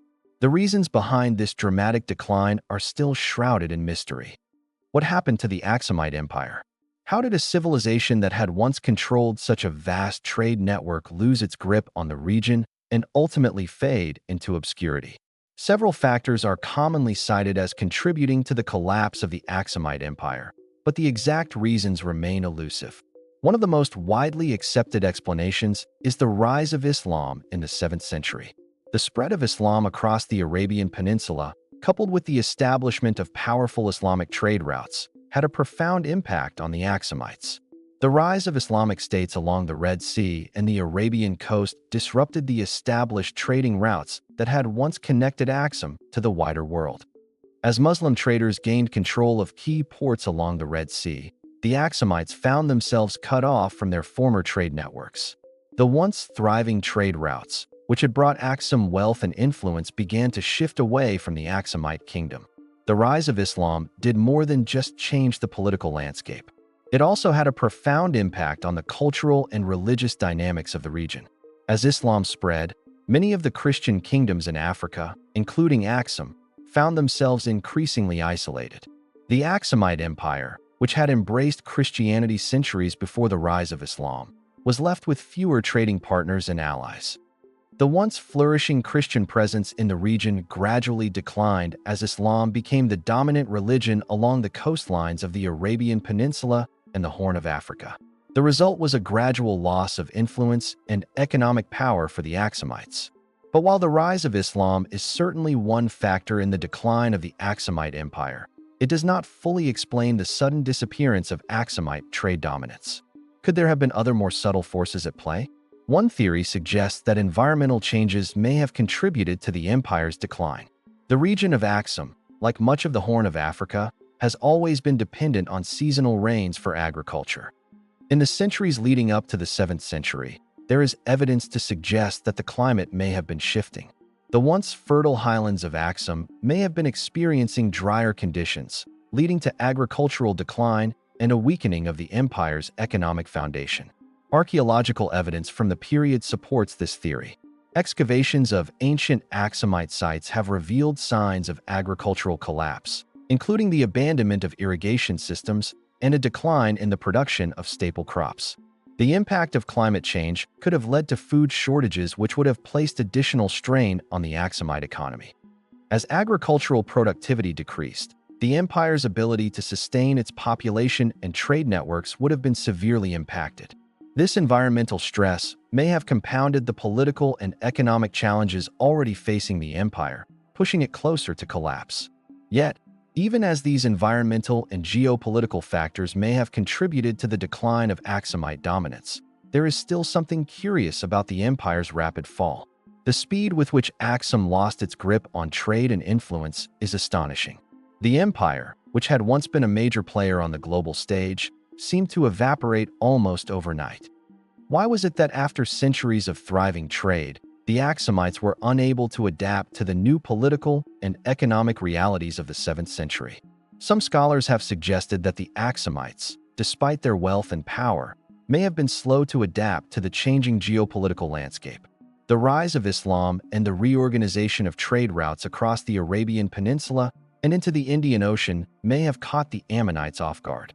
Their reliance on traditional trade routes and alliances may have prevented them from diversifying their economic base in response to the changing world around them. This lack of adaptability, combined with internal political strife and external pressures, may have hastened the empire's collapse. Others have speculated that there may have been a deliberate retreat or even an internal collapse within the Aksumite leadership. Could the empire's ruling class, faced with the overwhelming challenges of the 7th century, have decided to abandon the once vibrant trade cities in favor of a more secluded existence in the highlands? Was the loss of trade dominance a voluntary withdrawal rather than a forced collapse? There are hints in the historical record that suggest the Aksumite kings may have retreated to more defensible locations in the mountains, abandoning their former centers of power in the lands. However, the most perplexing aspect of the decline of the Aksumite Empire is the complete disappearance of its once great cities. The city of Aksum, which had been the heart of the empire, was gradually abandoned. The grand stele which once marked the burial places of kings now stand in silence, bereft of their former glory. The reasons behind the sudden and mysterious abandonment of Aksum remain unclear. Was it the result of military conquest, environmental disaster, or a more gradual process of decline? Or was it, as some have suggested, the result of a conscious decision by the ruling elite to withdraw from the world stage and retreat into obscurity? The disappearance of the Aksumite Empire's trade dominance remains one of the great mysteries of the ancient world.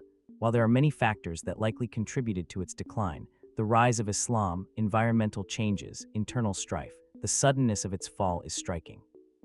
The empire that once controlled a vast trade network linking the Mediterranean world with the East vanished, without leaving behind a clear explanation for its collapse. Was it a failure to adapt to a changing world, a result of external forces, or a deliberate retreat into the mountains? Whatever the cause, the decline of the Aksumite Empire serves as a haunting reminder of the fragility of even the most powerful civilizations. As the dust settles over the ancient stele of Aksum and the remains of its once thriving cities, we are left with one lingering question. What might still be hidden beneath the sands of time, waiting to reveal the final chapter of the Aksumite Empire's mysterious disappearance? Nestled in the heart of the Arabian Peninsula between the Red Sea and the vast desert of Arabia, the kingdom of Himyar rose to power like a fleeting storm. Its influence spread across the region before it seemed to vanish into obscurity. This ancient kingdom, centered in what is now modern-day Yemen, once controlled vast trade routes and influenced political dynamics far beyond its borders. Yet, despite its momentous rise, Himyar's eventual silence, its sudden disappearance from the pages of history, has left an enduring mystery, one that still beckons scholars and historians to uncover the full truth. At the peak of its power, the Himyarite kingdom was a thriving cosmopolitan society, strategically situated along the incense route that linked the Arabian Peninsula to the Mediterranean world. Known for its prosperous trade, Himyar's merchants controlled the trade of frankincense, myrrh, and spices, luxury goods that were in high demand across the Roman Empire, Persia, and beyond. The kingdom's capital, Zafar, was a jewel in the ancient world, a city of grand palaces, rich marketplaces, and impressive fortifications. The Himmites were also renowned for their advanced irrigation systems, which turned the arid region into a fertile hub of agriculture. The kingdom's relationship with surrounding powers was complex, but the Himyarites were no strangers to both conflict and diplomacy. They were caught between two empires that straddled the Arabian Peninsula. The ancient kingdom of Aksum in the north, modern-day Ethiopia, and the Sasanian Empire to the east. The Himmites had periodic interactions with both and at times even sought to establish dominance over their neighbors. Their rulers adopted a blend of local religious beliefs and foreign influences, making Himyar a melting pot of cultures and religions. However, by the end of the 6th century, the kingdom of Himyar was no longer the dominant power it had once been. It was as if a curtain had descended, casting the kingdom into a deep silence. The exact cause of the kingdom's downfall remains shrouded in mystery, but what is known is that at its zenith, Himyar seemed invincible, its wealth and influence unrivaled in the region. Yet, in the blink of an eye, the kingdom vanished. The Himmites no longer controlled the incense route, and Zafar, the city that once echoed with the sounds of bustling markets and royal decrees, was abandoned, its once mighty walls crumbling into ruin. How could such a powerful and prosperous kingdom disappear so suddenly? What happened to the Himmites? And why did their great empire fall into obscurity, leaving only traces of their existence behind? One of the primary theories about the fall of the Himyarite kingdom points to the rise of external forces. In the early 6th century, the Himyarites were caught in the crossfire of two major empires, the Christian kingdom of Aksum and the Sasanian Empire, which was undergoing its own turbulent period. By 525 AD, a significant turning point occurred when the Aksumites under King Caleb invaded Himyar in support of a faction that had been oppressed under the reign of the Himyarite king Dunuas.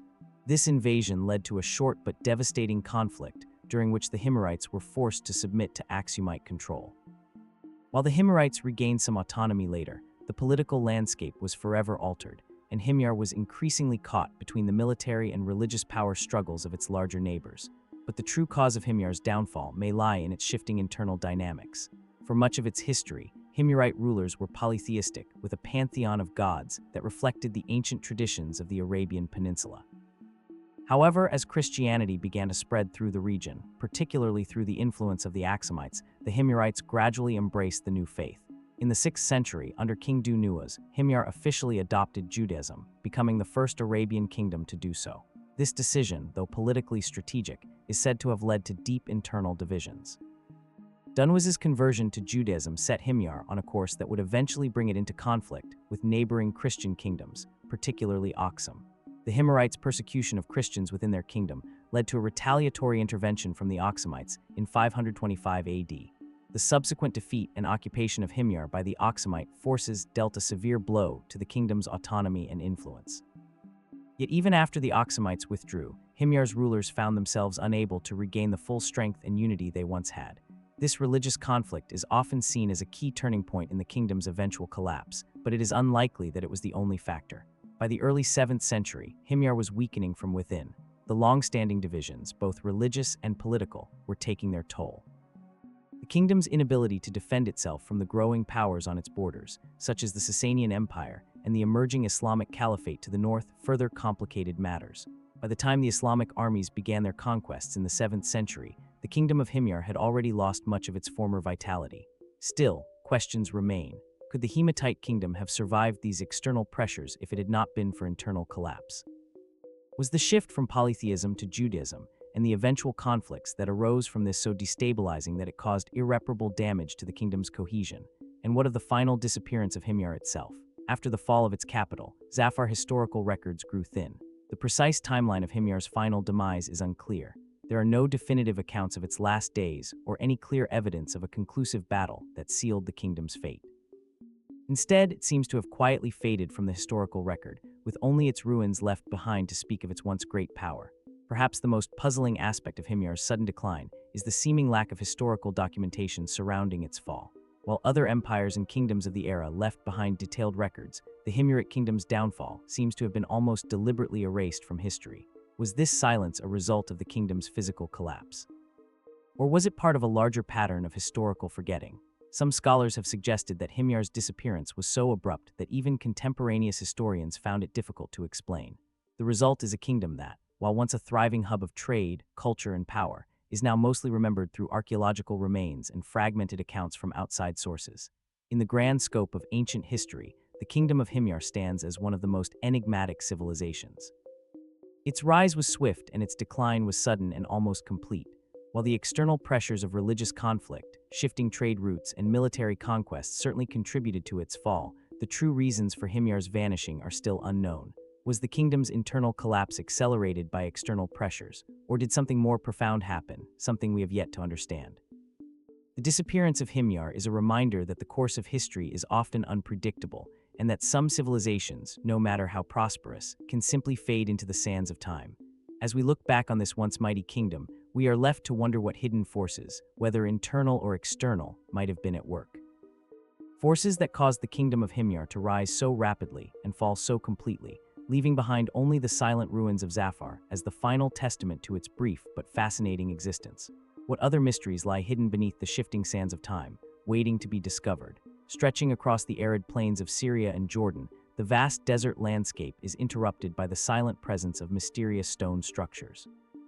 These ruins, often called the desert castles, are scattered across the region, their origins shrouded in mystery. Some, like the towering walls of Qasr al-Halabat in Jordan or the sprawling complex of Qasr Amra, are undeniably beautiful, with intricately designed mosaics and ancient frescoes still visible on their decaying surfaces. Others, more rugged and utilitarian, appear like fortresses or simple military outposts with no sign of the people who might have constructed them. Unlike the monumental stonework of Roman cities or the iconic buildings of ancient Greece, these structures seem to belong to a different time and a different kind of power. They stand in stark contrast to the dry, unforgiving desert that surrounds them, offering no clear answers to the identity of their builders or the purpose they served. What is especially perplexing is the fact that many of these structures were built during the late stages of the Roman Empire, sometime between the 3rd and 7th centuries AD, after the Romans had largely retreated from these regions, leaving only their legacy behind. So who built these structures, and why did they choose such a remote, desolate environment to erect their homes, fortresses, and baths? The mystery begins with the fact that the Romans who had occupied the region for centuries seemed to abandon these desert territories over time. After the 2nd century AD, as the empire faced mounting pressures on its borders, and from within, Roman control over the far-flung provinces of the east started to fade. Yet despite this gradual retreat, these desert castles continued to be constructed and, more importantly, used. The most well-known of these buildings were built between the 3rd and 7th centuries during a time of increasing instability for the Roman Empire. Some scholars argue that these castles were built by local nomadic or semi-nomadic tribes who might have used them as places of refuge or as strategic strongholds. But this explanation does little to explain the sophistication of the structures themselves. The architecture of the desert castles suggests an advanced level of engineering and design far beyond what one might expect from the nomadic populations that once roamed these deserts. The buildings were constructed using local stone with walls that are still standing in some cases after nearly 2,000 years. Some of these castles have complex layouts, including baths, chapels, and intricate mosaics.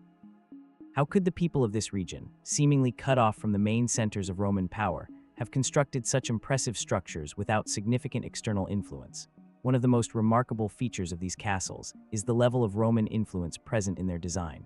Some structures, such as Qasr Amra, are adorned with beautiful frescoes that depict Roman gods, hunting scenes, and figures from classical mythology.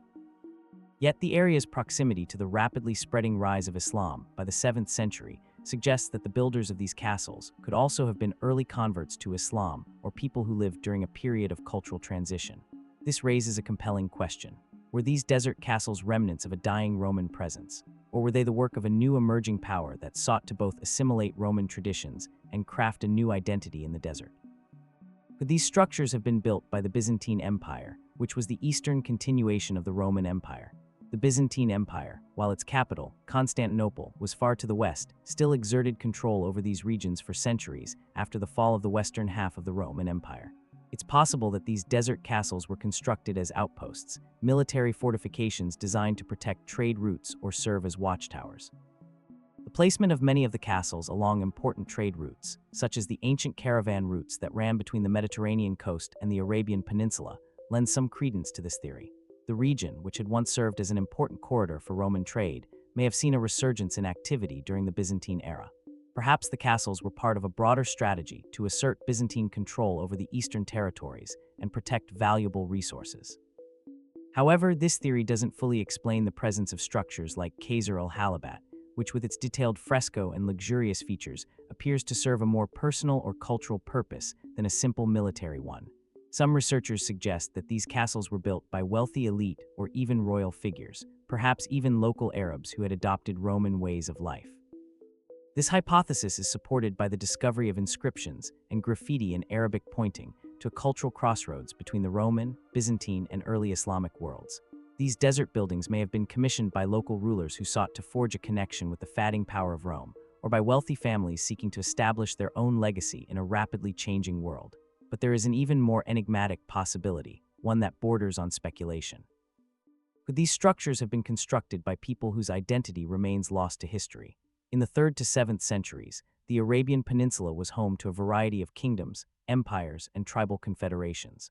While much attention has been given to the rise of the Sassanid Empire to the east and the spread of Islam from the Arabian heartlands, what of the smaller, lesser-known powers that once inhabited the vast deserts between the Mediterranean and Arabia? Some archaeologists have suggested that these desert castles could be the remnants of a once thriving kingdom or network of tribes that never left a detailed historical record, a kingdom caught between the collapse of the Roman Empire and the expansion of Islam. The striking location of these castles sitting alone in the harsh, empty desert also adds another layer of intrigue. Why were they constructed in such isolated locations? What did these buildings represent to their builders? Were they places of refuge, retreat, or ritual, designed to offer sanctuary from the growing chaos of the late Roman world? Some have even suggested that these buildings served as outposts for a much larger unseen network of structures scattered throughout the desert, possibly tied to a religious or cultural movement that sought to preserve ancient traditions long after the Romans had abandoned the region. Despite the numerous theories about the desert castles and their builders, the full story remains tantalizingly out of reach. Did they mark the last echoes of the Roman Empire's influence in the East, or were they the creations of a new and unknown power, one that has since vanished without a trace? Were they places of cultural fusion, or did they serve an entirely different purpose, one we are yet to understand? As we gaze upon these ancient ruins, standing resolute against the sands of time, we are left with an enduring mystery. The builders of these late Roman desert structures left no written records, no accounts of their purpose or their lives. All we are left with are their stone walls, intricately designed and haunting in their silence. As the world around them changed, these castles stood as witnesses to a forgotten time, a time between empires, between religions, between worlds. What secrets might still lie buried beneath the sands of the Syrian and Jordanian deserts? And will we ever truly understand who built these mysterious desert fortresses, and why? The silence of these structures, while telling in its own way, invites us to look closer, to wonder about the history that might still be hidden, waiting for the right question to reveal itself. The ruins of Alexandria stand in stark contrast to the bustling modern city that now bears the same name. Amid the labyrinth of ancient streets and monumental stone structures, there once stood a temple, a symbol of knowledge and religious power known as the Serapeum. It was not merely a temple dedicated to the god Serapis, but a center of intellectual pursuit, housing one of the most celebrated libraries of the ancient world, the Serapeum Library. In this vast space, scholars and philosophers gathered to share, debate, and expand the sum of human understanding. The Serapeum represented a nexus where religion, science, and philosophy intersected, a place of intellectual enlightenment at the very heart of Alexandria, the ancient world's greatest center of learning. Yet in the year 391 AD, the Serapeum was destroyed in an event that would reverberate through history, a violent attack that left the Grand Library in ruins. The destruction of the Serapeum is often seen as a symbolic turning point, a dramatic moment marking the decline of ancient paganism in the face of the rising power of Christianity. It was not simply the physical destruction of a building, but the erasure of knowledge, a cultural loss that has haunted historians and scholars for centuries. What happened to the invaluable scrolls, manuscripts, and records housed in the library? Did they disappear forever? Or might some fragments have survived, hidden from view? The destruction of the Serapeum, ordered by the Christian patriarch Theophilus of Alexandria, was part of a larger wave of anti-pagan sentiment sweeping across the Roman Empire at the time. Under the rule of Emperor Theodosius I, pagan practices were outlawed, and temples across the empire were destroyed or repurposed for Christian worship. The Serapeum, a center of pagan worship and knowledge, became a prime target. On that fateful day in 391, Theophilos led a mob that tore down the temple's walls, uprooted statues, and set fire to its sacred halls. The iconic Library of Alexandria, which had already suffered damage from earlier conflicts, was lost once and for all. Scholars and intellectuals fled, and the accumulated knowledge of centuries was scattered to the winds, or so it seemed. But while the destruction of the Serapeum was a catastrophic event, it is the fate of the knowledge it contained that remains the true enigma. The fate of the Serapeum Library has been a subject of speculation and mystery for centuries. Some accounts suggest that the scrolls and manuscripts were burned along with the temple, their wisdom lost to the flames. Yet other theories hint at the possibility that some of this knowledge survived the destruction.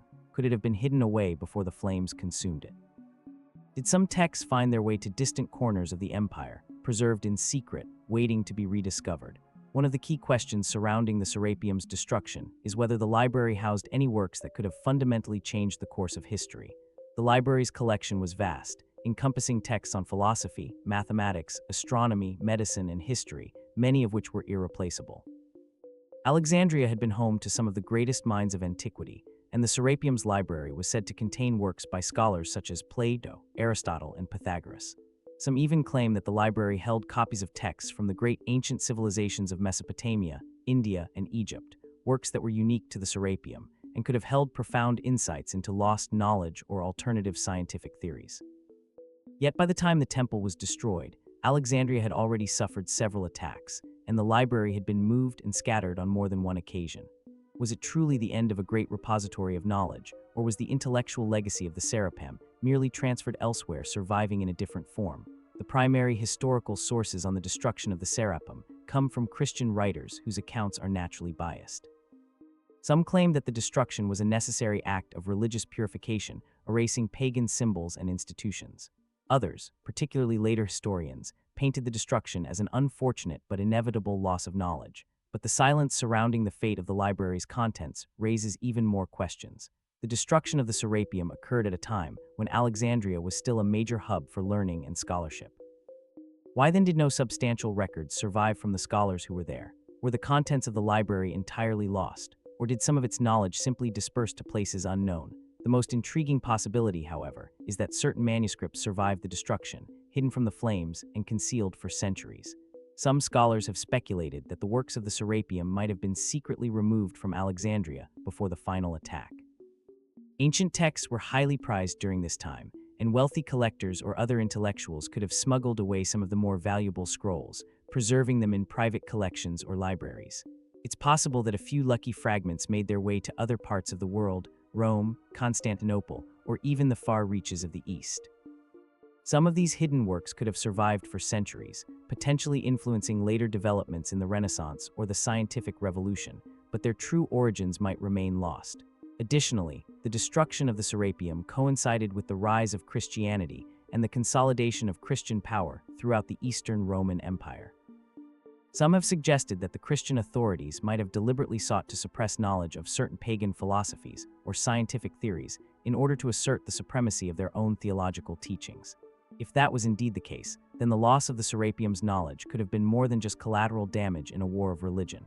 It could have been a calculated effort to eliminate certain intellectual traditions that did not align with the new Christian orthodoxy. Yet even with the loss of Alexandria's library, the 5th and 6th centuries saw the continued growth of learning across the Mediterranean. The works of Greek philosophers, mathematicians, and scientists were not forgotten. They found new homes in places like Rome, Constantinople, and the distant libraries of the Islamic world where they were translated, preserved, and expanded upon. However, there is a lingering question that remains unanswered. What specific works were contained in the Serapeum library that were lost to time? Could there have been knowledge within its walls that might have changed the trajectory of intellectual thought if it had survived? As we look back at the destruction of the Serapeum, we are confronted with a deep, unresolved mystery. Was the knowledge of the Serapeum truly lost in the fires that consumed the temple, or did some of it survive, hidden away in ways that history has yet to reveal? Could there be fragments of ancient wisdom still buried in forgotten manuscripts waiting to be rediscovered? And if so, what might those texts contain? Secrets, insights, or forgotten ideas that could reshape our understanding of the ancient world? The loss of the Serapeum remains one of the greatest intellectual tragedies of history, and yet its true fate may still lie out of reach, waiting for the right discovery to bring us closer to understanding what was lost and what might still be found. Milan 392 the grandeur of the Western Roman Empire still echoes through its sprawling palaces and forums, but beneath this imperial glory there were shadows. Emperor Valentinian II, a young man in his 20s, ruled over the western half of the Roman Empire, a realm on the brink of collapse.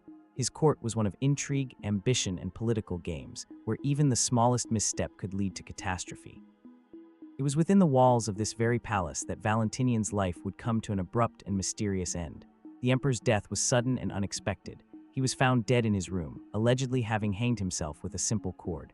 The news spread like wildfire, sending shock waves through the empire. A young ruler full of potential, dead at just 21 years old. Was it truly suicide as was reported?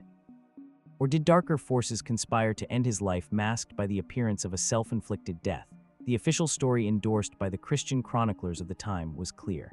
Valentinian had taken his own life, but the lack of evidence and the strange circumstances surrounding his death make this narrative far from conclusive. In the turbulent world of the late Roman Empire, where power was often held by generals and advisors, was it possible that the young emperor had been manipulated into a corner so tight that death seemed like his only escape? Valentinian II's reign had been precarious from the start. He inherited the throne at the tender age of 4 following the death of his father, Emperor Valentinian I, and his early years were marked by the regency of his mother Justina. As Valentinian grew older, he found himself constantly overshadowed by powerful figures at court, most notably the general Arbogast, a man of formidable influence and ambition. Arbogast had been a loyal supporter of the late Emperor Valentinian I, and now with Valentinian II on the throne, he held immense sway. But rather than fostering an atmosphere of cooperation, the relationship between the young emperor and the general seemed to deteriorate.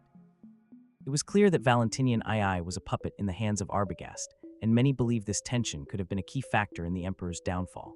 In the years leading up to his death, Valentinian had sought to assert more authority over his own reign, distancing himself from Arbogast's overwhelming influence. But was he truly in control? Some historians argue that Valentinian was simply a figurehead, a ruler who was manipulated by those who held real power in the empire. Could this have pushed him to a breaking point where he felt he had no other choice but to end his life? Or was his death the result of something far more sinister? The theory of suicide, while widely accepted in historical texts, is not the only explanation. A more provocative theory suggests that Valentinian II was murdered and that his death was cleverly staged to look like a suicide.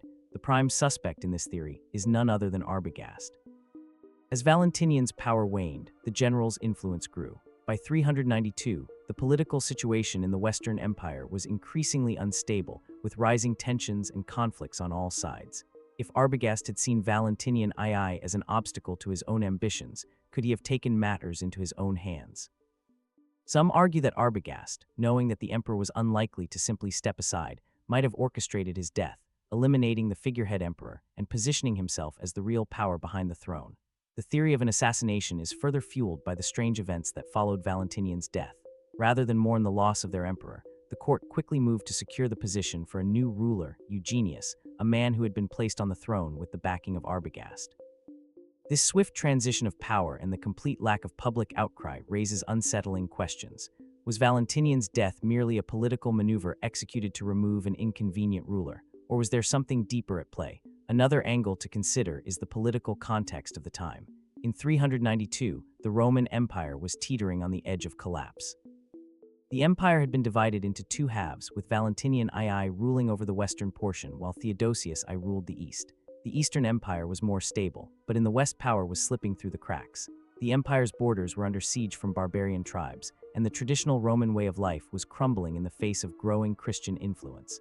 Valentinian II, though a Christian himself, had a tumultuous relationship with the church. His mother, Justina, was a fervent Christian who supported the rise of the faith, but Valentinian was seen as more of a figurehead than a true believer. Could religious tensions have played a role in his death? Was his death tied to the larger cultural and ideological shifts that were sweeping across the empire? In the context of religious upheaval, some historians speculate that Valentinian's death may have been the result of a conflict between the emperor's followers and those who wished to consolidate power in the name of Christianity. The 4th century was a time of great division within the Roman Empire, as Christianity gained more power and influence. Pagan practices were being stamped out, and the old Roman ways of worship were being replaced by the new Christian orthodoxy. Did Valentinian's ambivalence toward these religious shifts alienate powerful factions within the empire? Was his death in part a consequence of these ideological battles? As we examine the life and death of Valentinian II, we are confronted with an unsettling truth. The answers are not easily found. Was he a young man overwhelmed by the pressures of ruling an empire, so much so that he chose to end his life? Or was his death the result of a conspiracy, an assassination carried out by those who sought to manipulate the shifting political landscape of the empire? The conflicting accounts and the mysterious circumstances surrounding his death leave more questions than answers. In the quiet, windswept fields of Suffolk, England, lies a site that has captured the imagination of historians, archaeologists, and mystery enthusiasts alike. The Sutton Burial Mound, rising from the earth like a sentinel guarding its secrets, holds one of the most extraordinary discoveries of the early medieval period. Beneath its surface in 1939, a treasure trove of Viking Age artifacts was unearthed, including a magnificent Anglo-Saxon ship burial, a moment frozen in time, rich with symbolism, history, and mystery. Yet despite the wealth of material that has been uncovered, the full story of the Sutton burial remains elusive. Who was buried here? What was the significance of the elaborate items and the grandeur of the burial itself? And perhaps most intriguing of all, why was such a remarkable burial placed in the heart of this seemingly quiet landscape? the Sutton Hoo site was at first glance an unremarkable stretch of land crisscrossed by ditches and mounds covered with heathland and brambles. However, beneath this tranquil exterior, the mounds held the weight of history. When a group of archaeologists led by Basil Brown began excavating the site in the late 1930s, they were prepared for the ordinary, but what they uncovered was far from mundane.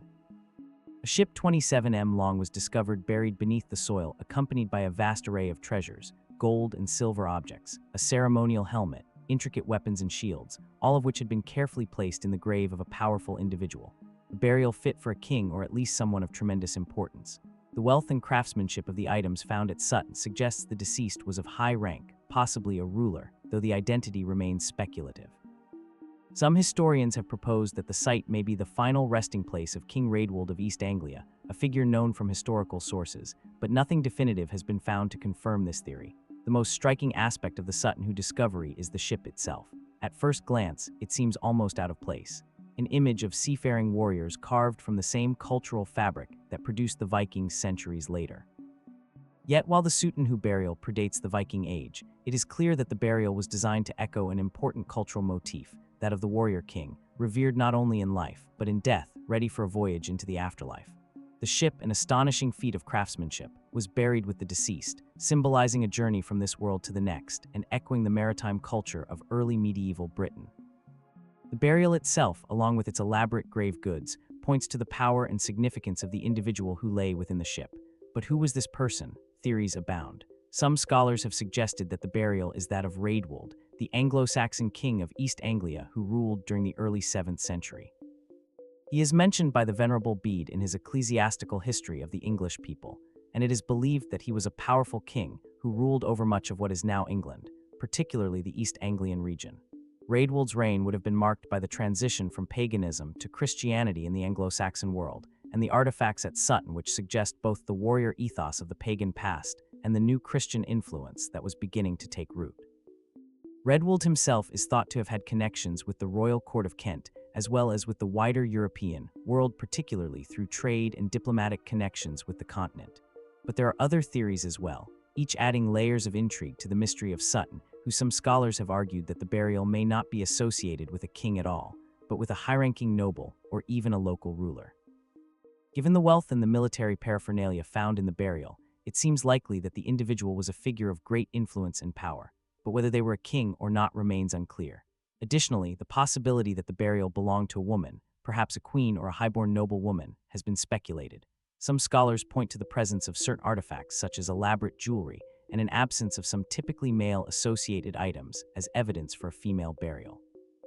However, this remains a fringe theory, with many historians still believing that the burial was that of a male ruler or warrior. Even if we accept that Sutton was the resting place of a king, there remains the question of why such an extraordinary burial was chosen for this particular site. The decision to bury a ship at Sutton, who essentially created a burial mound around it, was not common. Ship burials were practiced in Scandinavia, but this was one of the few examples of such a grandiose burial in Anglo-Saxon England. Why was this particular site chosen for such a monumental resting place? The landscape itself offers few clues. Sutton, who with its sparse vegetation and distant horizon, might have been an unremarkable patch of land. Yet, the deliberate construction of such an elaborate tomb suggests that it was chosen for a reason. Was it a sacred site, one that held significance for the Anglo-Saxons in some way we don't fully understand? Or was it chosen for its proximity to trade routes, making it a fitting place for a ruler who commanded both military power and commercial wealth? What remains particularly mysterious, however, is the fate of the ship. Though the burial mound was discovered intact, much of the ship itself had deteriorated over time.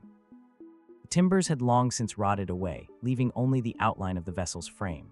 The question then arises, was the ship once filled with treasure? And if so, where is it now? Were the wealth and the artifacts truly lost to history, or might some of them still be hidden, waiting to be discovered? And what about the other mounds at Sutton Hoo? Could they contain similar riches, waiting for the right moment to reveal their secrets? The role of Sutton in the history of England cannot be overstated. The discovery gave us unprecedented insight into the world of the early Anglo-Saxons, their beliefs, their wealth, and their sense of identity. Yet with all the material found at the site, we are still left with a profound mystery. Who was the person buried at Sutton Hoo? And what was their significance in the broader story of Britain's early history? Was it Raedwold or someone else entirely? Was Sutton Hoo a one-off, or did other similar burials once dot the English landscape? lost to time and erosion. As the years go by, the site remains one of England's most iconic archaeological discoveries, but it also continues to raise questions that may never be answered. The Suthu burial remains a tantalizing glimpse into a past that, despite our best efforts, continues to elude full understanding. Could there still be more buried beneath the earth at Suthu or in other forgotten mounds? What secrets of the Anglo-Saxon world have yet to come to light? And what stories of power, faith, and legacy still wait to be told? Nestled in the heart of the ancient world, perched atop a commanding hill overlooking the fertile plains of western Anatolia, lay the grand city of Pergamon. Known for its impressive architecture and the splendor of its people, Pergamon was also home to one of the ancient world's most revered institutions, the Library of Pergamon. For centuries, it stood as a beacon of knowledge, a rival to the legendary Library of Alexandria, a place where scholars, philosophers, and scribes gathered to transcribe the wisdom of the ages. Yet by the time the flames of late antiquity had cast their long shadow over the Mediterranean world, the fate of the Library of Pergamon had become shrouded in mystery. The library's origins date back to the 3rd century BC, under the patronage of the Eight-Lid kings, who sought to rival the cultural and intellectual hub of Alexandria. The collection housed at Pergamon was vast, containing tens of thousands of scrolls and manuscripts on a wide array of subjects from philosophy and history to medicine and science. But what made the library truly unique was the material on which these texts were inscribed. While parchment was common in the ancient world, it was the people of Pergamon who are credited with perfecting its production. Parchment made from the skins of sheep, goats, or cows was a more durable material than the papyrus used in Alexandria and quickly became the standard for writing in the ancient world. In fact, the very name parchment is derived from Pergamon, a testament to the city's role in this innovation. Yet, despite its significance, the exact fate of the Library of Pergamon remains an enigma. Historical accounts offer few clues, and the surviving evidence is fragmentary at best. Some sources suggest that the library, like many of its contemporaries, was a victim of the chaotic and destructive events of the Roman conquest. After the rise of the Roman Empire, Pergamon itself fell into decline, and its once proud library may have suffered the same fate.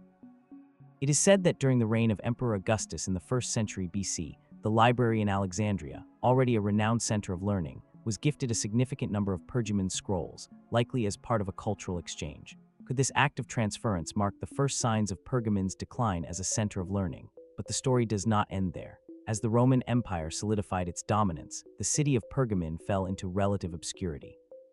The library, once a symbol of intellectual achievement, may have been abandoned or destroyed.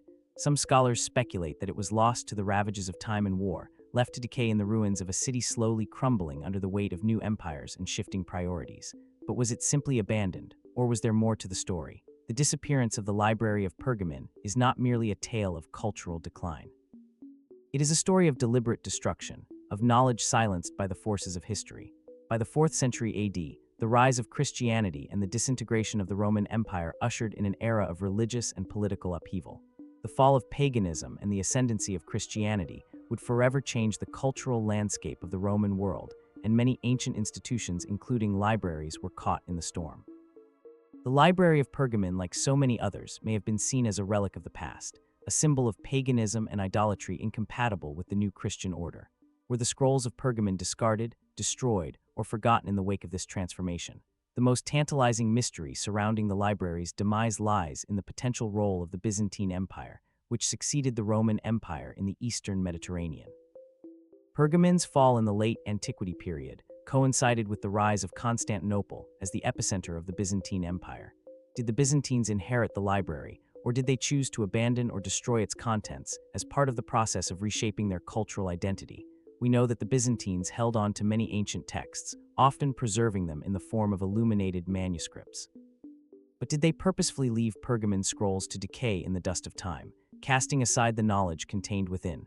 Adding further complexity to the mystery is the idea that the Library of Pergamon could have been looted or destroyed during one of the many invasions that marked the decline of the Western Roman Empire.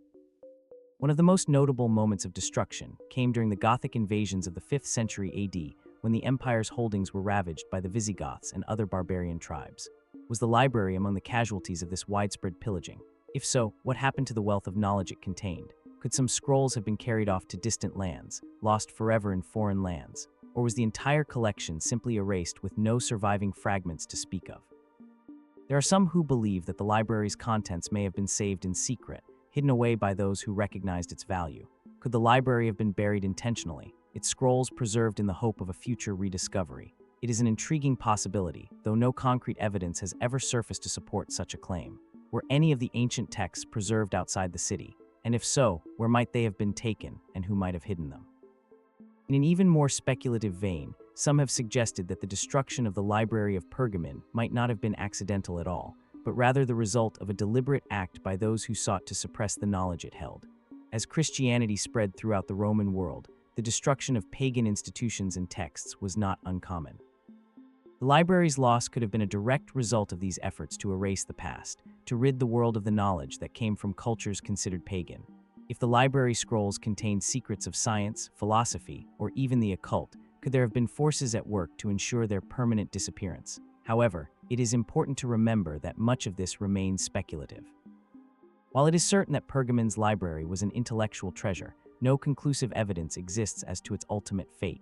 What we know is that the city of Pergamon faded into history, its library becoming a ghost, a symbol of the past. The stories that once filled its scrolls are mostly lost to time, leaving only fragments and traces for modern archaeologists to piece together. Was the Library of Pergamon truly destroyed in its entirety?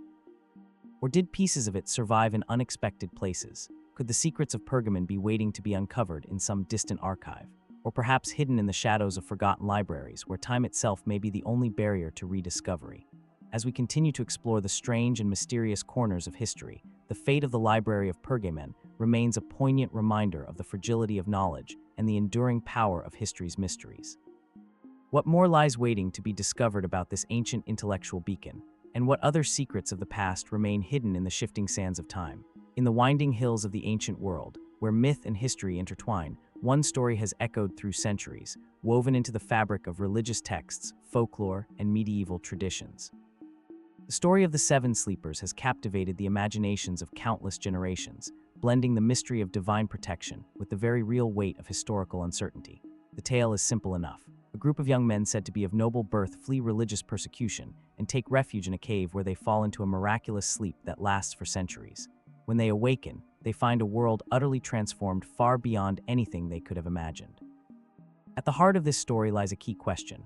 Who were these seven sleepers? The legend itself has deep roots appearing in various forms across different cultures from Christian to Islamic to pre-Islamic traditions. Yet despite its widespread resonance, the identity of these sleepers remains an elusive enigma tied to the intersection of myth, history, and religious belief. In some versions, they are Christian martyrs. In others, they are symbols of faith, eternal sleep, or even resistance to oppressive regimes.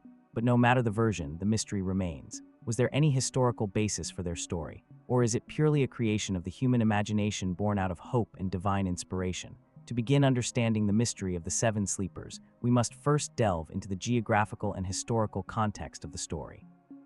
The most widely accepted version of the tale places the Seven Sleepers in a cave near the city of Ephesus in what is now Western Turkey, a region that was part of the Roman Empire at the time.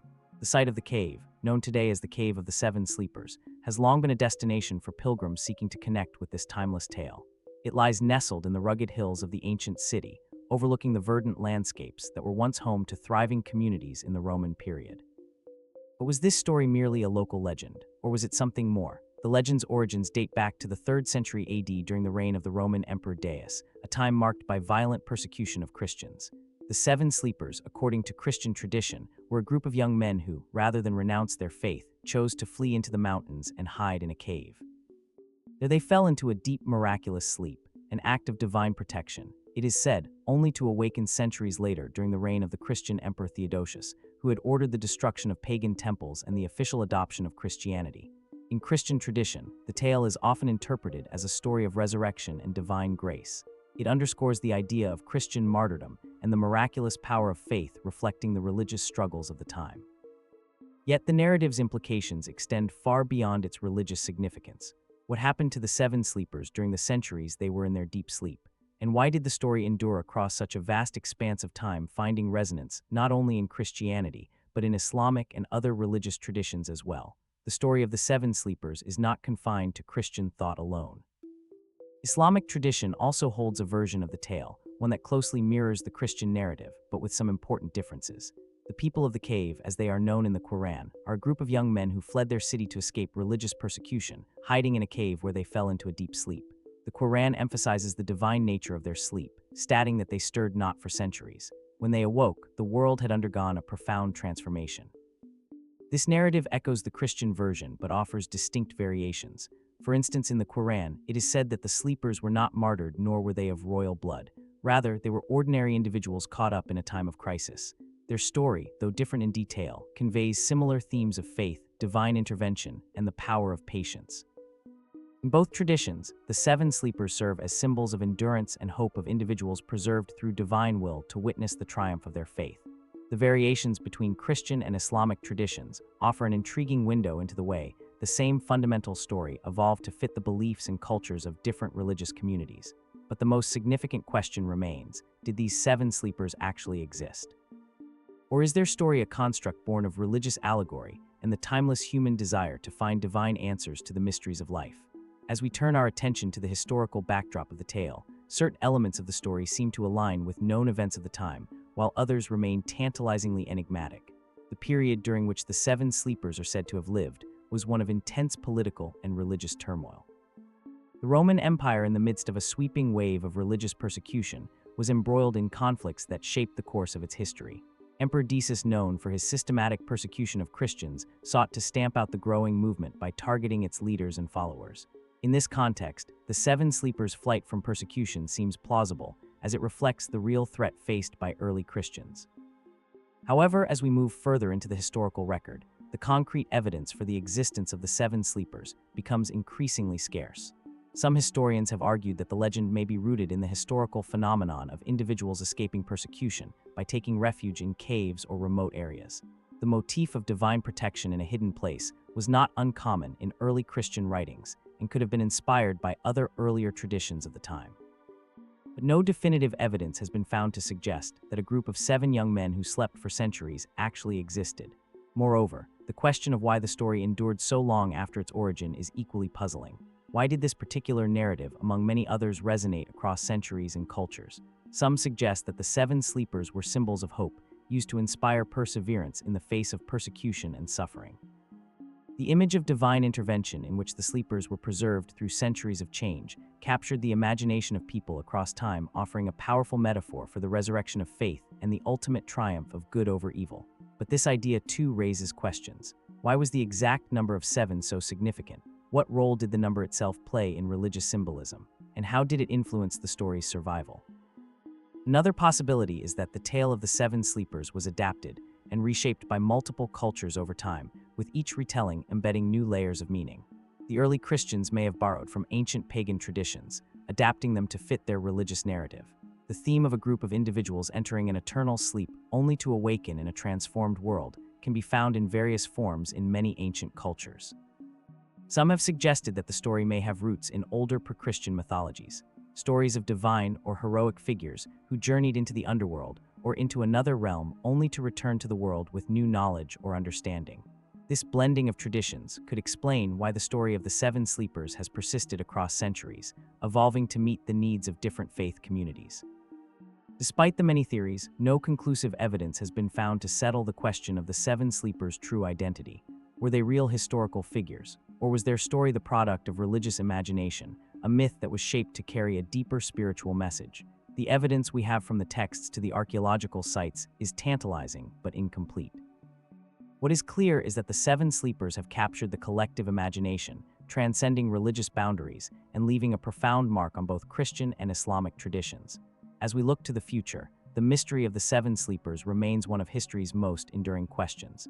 Will we ever uncover definitive proof of their existence, or will their story continue to exist in the liminal space between myth and history? Testament to the enduring power of belief and the mysteries of the human experience, the seven sleepers, whether real or imagined, continue to call us to question the boundaries of time, faith, and memory. What other stories lie hidden, waiting to be uncovered in the realms of ancient myth and forgotten history?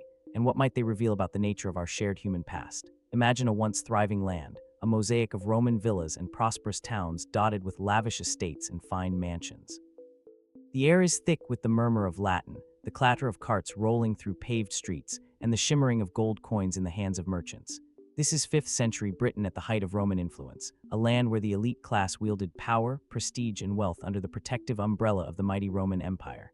Yet, as the centuries turn and the imperial grip weakens, this world of Roman civility seems to vanish. The collapse of Roman rule in Britain is one of the great mysteries of the ancient world, but even more perplexing is the vanishing of the Romano-British elite, the aristocrats and leaders who only a generation earlier had lived in the grandeur of Romanized society. What happened to these men and women, the governors, landowners, and high-ranking military officers who held sway over the land? Why did the centuries of Roman occupation seem to come to such a sudden and eerie halt in the 5th century? To truly understand this, we must step into the cold mist of history and walk through the remnants of Romano-British civilization, the remnants that are still being unearthed in the very soil of Britain today. Imagine yourself in the country's southwest, where the crumbling walls of Hadrian's Wall stand as a testament to the empire's long reach across the island. There, amid the scattered ruins of villas, fortresses, and farms, historians have discovered the remnants of a once great society, a society now almost entirely erased from the historical record. While the Roman Empire's retreat from Britain is often marked by the formal withdrawal of the legions around 410 AD, the actual end of Roman Britain seems far more complex. The historical accounts are scant, but the evidence left behind tells an even stranger story. Archaeological finds from this period point to a sudden and dramatic collapse of the Romanized elite. But what could have caused such a vanishing act? By the time of the early 5th century, the political landscape of Britain had become increasingly unstable. The Roman Empire, once a sprawling power that stretched from the sands of North Africa to the frozen tundra of the north, was on the brink of its own disintegration. From the end of the 4th century, invasions from Germanic tribes, Saxons, Angles, and Jutes began to intensify, straining Britain's borders and its ability to defend itself. The legions that once patrolled Britain's coasts were gradually withdrawn, leaving the island vulnerable to external pressures. At the same time, internal instability plagued the Romanized elites. The British aristocracy, once benefiting from the empire's economic stability, now faced a society in flux. The elite who had grown accustomed to the luxury of Roman life were no longer able to rely on the imperial structure to maintain order or protect their interests. The traditional Romanized towns, with their sprawling villas and bathhouses, began to decay. Coins ceased to circulate as freely as they had in the past, and trading routes that once connected Britain to the wider Roman world grew increasingly unreliable. But the real mystery lies not in the fall of Roman Britain itself, but in the swift and almost complete disappearance of its aristocracy. Where did these men and women go? We know that some of them, most notably the Romano-British aristocracy in the eastern regions, sought refuge by migrating eastward to the thriving lands of Gaul. Some scholars speculate that these elites fled to avoid the chaos of the collapsing system. Others suggest that rather than fleeing, they may have simply been absorbed into the new wave of Anglo-Saxon settlers, melding into a new social order that arose from the wreckage of Roman rule. However, not all of the elite would have had the luxury of leaving Britain. What about those who stayed behind? What became of their estates, their villas, and the institutions they once ruled? Some scholars propose that the wealthy landowners and influential aristocrats were simply absorbed into the new tribal systems that began to take shape in Britain during this transitional period. These new kingdoms formed by Anglo-Saxon tribes may have been in some ways similar to the Romanized society that preceded them, but their rulers were often warlords with little connection to the Roman elite. Yet, this explanation does not fully account for the dramatic disappearance of the elite. The archaeological evidence suggests a far more abrupt and mysterious break. Roman villas across Britain, especially those in the southern and southwestern parts of the island, show signs of sudden abandonment, sometimes with no apparent reason for their desertion. The remains of these grand houses reveal that the inhabitants left quickly, leaving behind personal possessions, goods, and even valuable items. These villas, once centers of Roman-style luxury, seem to have been abandoned overnight, suggesting some kind of catastrophic event or social upheaval that drove the elite from their homes. But was this really the result of a slow economic decline or something more sudden, perhaps even violent? Some historians suggest that the Romano-British aristocracy may have been caught up in the chaos of invasion. Their homes were pillaged or destroyed in raids by Saxons or Picas. Suddenness of their disappearance could be indicative of a more organized effort to remove or even massacre the ruling class, potentially at the hands of incoming settlers. Others speculate that internal rebellions or conflicts between the remaining Romanized elite and the emerging Anglo-Saxon tribes could have triggered their downfall. One of the most tantalizing possibilities is the idea that the Romano-British elite may have been swept up in a larger, more complex web of social and political change. Some scholars have proposed that the elite were gradually replaced by new rulers, those who had once been mere subjects of the Roman Empire, but now took their place as new leaders in a post-Roman world. This theory suggests that while the elite of Roman Britain disappeared from the historical record, they may have left behind an imprint on the emerging kingdoms of the Anglo-Saxons, who adopted Romanized cultural practices in order to maintain power and legitimacy. However, this theory, like many others, only brings us so far. The lack of concrete evidence, documents, inscriptions, or other tangible records leaves the true fate of the Romano-British elite frustratingly unclear. What happened to their vast estates and the wealth they once controlled? Why does the historical record remain so silent on their fate? Were they lost to time, absorbed into new social structures, or were they erased by the invading Saxons and their successors? Adding another layer of intrigue is the possibility that the disappearance of the elite may have been more mysterious and intentional. Could some of them have sought refuge in hidden locations, perhaps in the remote parts of the island? Could some have chosen to live out their lives in exile, perhaps blending into the emerging Anglo-Saxon or Celtic communities? Were they perhaps driven underground, forced to live in secrecy to avoid the new rulers? Ultimately, the fate of the Romano-British elite remains an unsolved puzzle, one that continues to tantalize historians and archaeologists alike. What is certain, however, is that their disappearance marked the end of an era. It is a moment when the old Roman order collapsed, and Britain entered a new, more fragmented phase of its history, one that would be shaped by invasions, migrations, and the eventual rise of new kingdoms and rulers. As we look back through the veil of time, we must ask ourselves, what secrets lie hidden beneath the ruins of Roman villas and abandoned estates? What traces of the lost elite are waiting to be uncovered? And could there be answers still waiting to be found that could shed light on one of the greatest mysteries of Britain's ancient past? The true cause of the Gothic victory at Adrianople, 378 A. The year is 378 A. The sun hangs low over the plains near Adrianople, its light casting long shadows on the blood-soaked earth. Thousands of soldiers under the command of the Roman Emperor Valens line up in formation, preparing for a battle that will echo through history. Across the battlefield stands a force of warriors, fierce and determined, led by the Gothic King Fritigern. They are not the disciplined, well-equipped legions of Rome, but a manly collection of Gothic tribes, bitter, desperate, and yet fiercely united. The stage is set for a confrontation that will mark the beginning of the end for the Roman Empire in the West. What unfolds that day on the fields near the town of Adrianople will forever be known as the Battle of Adrianople, a battle that against all odds saw the Goths emerge victorious over one of the mightiest armies in history. This stunning defeat, which would go down as one of the most catastrophic losses in Roman military history, left Emperor Valens dead on the battlefield, his army decimated, and the future of the empire uncertain. It was a blow from which Rome would never fully recover, but the true cause of the Gothic victory at Adrianople remains an enigma. How could a fragmented, less disciplined barbarian force, led by a relatively inexperienced leader, overcome the might of the Roman legions? Was it merely a stroke of luck, or was there something more to this seemingly improbable victory? To understand this, we must first take a closer look at the events leading up to the battle. The conflict between the Goths and the Roman Empire was not a new one. For years, the Goths had been pressing on the empire's borders, fleeing from the Huns and seeking refuge within the Roman Empire's boundaries. In 376 AD, the Goths, led by Fritigern, had been allowed to settle in the Roman provinces of Thrace along the empire's eastern frontier. The Romans, eager to use the Goths as a buffer against the Huns, initially welcomed them, but the situation quickly turned sour. The Goths, treated with disdain by Roman authorities and often exploited for labor, soon became restless. Tensions escalated, culminating in the infamous Gothic Revolt of 377 AD. The Romans under Valens had failed to provide the Goths with adequate supplies and mistreated them. Faced with harsh conditions, the Goths rebelled, seizing weapons and killing Roman officials. The stage was set for a showdown. In 378 AD, Emperor Valens, eager to quell the uprising and assert Roman authority, led a Roman army of approximately 20,000 to 30,000 men to confront Fritigern's Gothic forces. Valens, overconfident and unwilling to wait for reinforcements from the Western Roman Emperor Gratian, moved hastily toward Adrianople. What followed was an engagement that has been the subject of debate for centuries. How did the Goths, numbering far fewer than the Romans, manage to deliver such a crushing defeat? At first glance, the causes of the Gothic victory appear straightforward.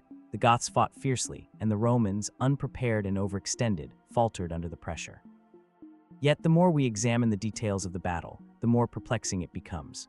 The traditional explanation suggests that Valens made a critical tactical error by committing his forces to battle without waiting for his reinforcements, leaving his army isolated and vulnerable. However, this view alone does not account for the devastating scale of the defeat. In truth, the Battle of Adrianople may have been influenced by a far more intricate set of factors, some military, others perhaps more subtle in nature. One possibility is the role of the Gothic cavalry, which was far more mobile and flexible than the Roman forces. The Roman army, with its heavy reliance on infantry formations, struggled to adapt to the speed and agility of the Gothic cavalry. The Goths, who had long been accustomed to mounted warfare, used their cavalry to outflank the Romans, striking at their vulnerable positions and breaking their lines. But even this cannot explain the staggering loss suffered by the Romans. After all, the Roman army had been the finest military force in the world for centuries. It had defeated far more formidable enemies before. Could it have been something more than just tactical errors or cavalry superiority? Some historians have suggested that there may have been a psychological element at play, a sense of dread, even panic, that swept through the Roman ranks in the face of an unfamiliar foe. The Goths were not merely barbarian invaders. They were a people whose very presence seemed to challenge the Roman conception of the world itself. Perhaps the Gothic forces were in part so effective because of their ability to exploit the Roman Empire's internal divisions. By the late 4th century, the Roman Empire had become a shadow of its former self, plagued by corruption, inefficiency, and internal strife. The loyalty of its soldiers had waned, and the political instability in the empire left its military command fractured. The Romans at Adrianople were not the elite troops of old, but conscripts, mercenaries, and men who had little loyalty to the empire. Their commanders, including Valens, were no longer the strategic masterminds of previous generations, but were instead caught in a system that had long since begun to crumble. Some scholars have speculated that a more hidden, almost metaphysical force may have been at work on that fateful day. One theory posits that the Roman Empire's reliance on its past glory, the belief in the invincibility of Roman civilization, may have led to a fatal overconfidence, blinding them to the changing nature of warfare. The Gothic victory then may be seen as a symbolic rupture in the historical order, an omen of the end of Rome's dominance in the West. Furthermore, there are those who believe that the outcome of the battle was influenced by the weather itself, an unlikely but intriguing possibility. According to some accounts, a fierce storm broke out during the battle, turning the tide in favor of the Goths. The storm disoriented the Roman soldiers, throwing their formations into chaos and leaving them vulnerable to the Gothic cavalry swift strikes. While this explanation seems more speculative than concrete, it has been suggested that the unexpected weather conditions played a pivotal role in the outcome, adding an element of chance to the Gothic victory. But perhaps the most intriguing question surrounding the battle is the role of Fritigern himself. How did a relatively unknown Gothic king, without the training or experience of a Roman general, manage to orchestrate such a decisive victory? Some believe that Fritigern's success can be attributed to his understanding of Roman tactics and his ability to exploit Roman weaknesses. As a leader who had lived on the edges of the Roman Empire, Fritigern may have understood better than anyone the cracks in Roman power and the vulnerabilities of the legions. There is also the possibility that Fritigern had help. Some theories suggest that internal Roman traitors, possibly disgruntled officers or soldiers, may have aided the Gothic forces, either out of fear, greed, or a desire for change. This would explain the relative ease with which the Goths were able to breach Roman defenses and defeat an army that on paper should have been far superior. The true cause of the Gothic victory at Adrianople remains elusive. Was it the result of tactical brilliance, divine intervention, or the convergence of many factors, psychological, environmental, and military, that ultimately led to the downfall of the Roman legions? Or was it a moment of fate where the sum of Roman decline and Gothic tenacity collided in a single fateful encounter? As the dust of the battlefield settled and the survivors of Adrianople limped away from the carnage, the fate of the Roman Empire had irrevocably changed. The victory of the Goths was not just a military triumph. It was a signal, a harbinger of the slow and inevitable unraveling of one of the world's greatest civilizations. Even today, nearly 1,700 years later, the true cause of that victory remains a puzzle, an enigma wrapped in the mists of time. And as we peer into the past, we are left to wonder how many more hidden layers lie beneath the surface of this monumental event. What more can we uncover about the fate of the Roman Empire and the mysterious forces that shaped its collapse? Deep in the Arabian desert, hidden beneath the relentless sands and forgotten by time, lies the legendary city of Ubar. Known in ancient texts as Aram of the Pillars, or Aram du Alamad, this lost city has sparked imaginations for centuries. Descriptions of its vast wealth, magnificent architecture, and cultural splendor suggest that it was once one of the most prosperous centers in the ancient world. But despite its prominence in various historical and religious traditions, Ubar seems to have vanished without a trace, leaving behind nothing but fragmented accounts and a multitude of mysteries. The city's story, intertwined with myth and history, is one of the most elusive puzzles from late antiquity.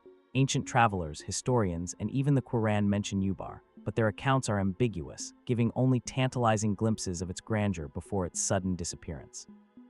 Was it truly a real place, or is it a legend, a tale spun by desert storytellers over generations? If Ubar did exist, what led to its ruin? And why, after centuries of speculation, is there still no definitive evidence to solve the riddle of its fate? Let's begin our journey in the heart of the desert, where Ubar is said to have thrived. A place where trade routes from the south met those traveling from the north and west, facilitating the exchange of incense, frankincense, myrrh, and other goods that made the city immensely wealthy. Ancient sources describe Ubar as a thriving oasis city, whose wealth and power were said to rival even that of Petra or Palmyra. With monumental buildings and a powerful elite, it was, according to some, an unparalleled civilization of the ancient world. But even these grand depictions leave one question hanging over the city.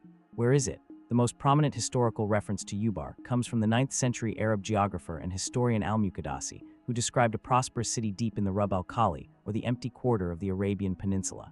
His descriptions, though colorful, are vague when it comes to the city's precise location. Yet this vast desert remains one of the most inhospitable places on Earth. A place where time itself seems to stand still, and the constant shifting of sand dunes could easily swallow an entire city. One of the most famous accounts comes from the Quran. In Surah Al-Ajr, the city is referred to as Iram, the city of many pillars, a powerful symbol of a once great civilization that is now lost to history. The passage describes the destruction of the people of Ad, a mighty nation that dwelled in the city of Iram. The Quran suggests that their destruction was due to their arrogance and disobedience to God.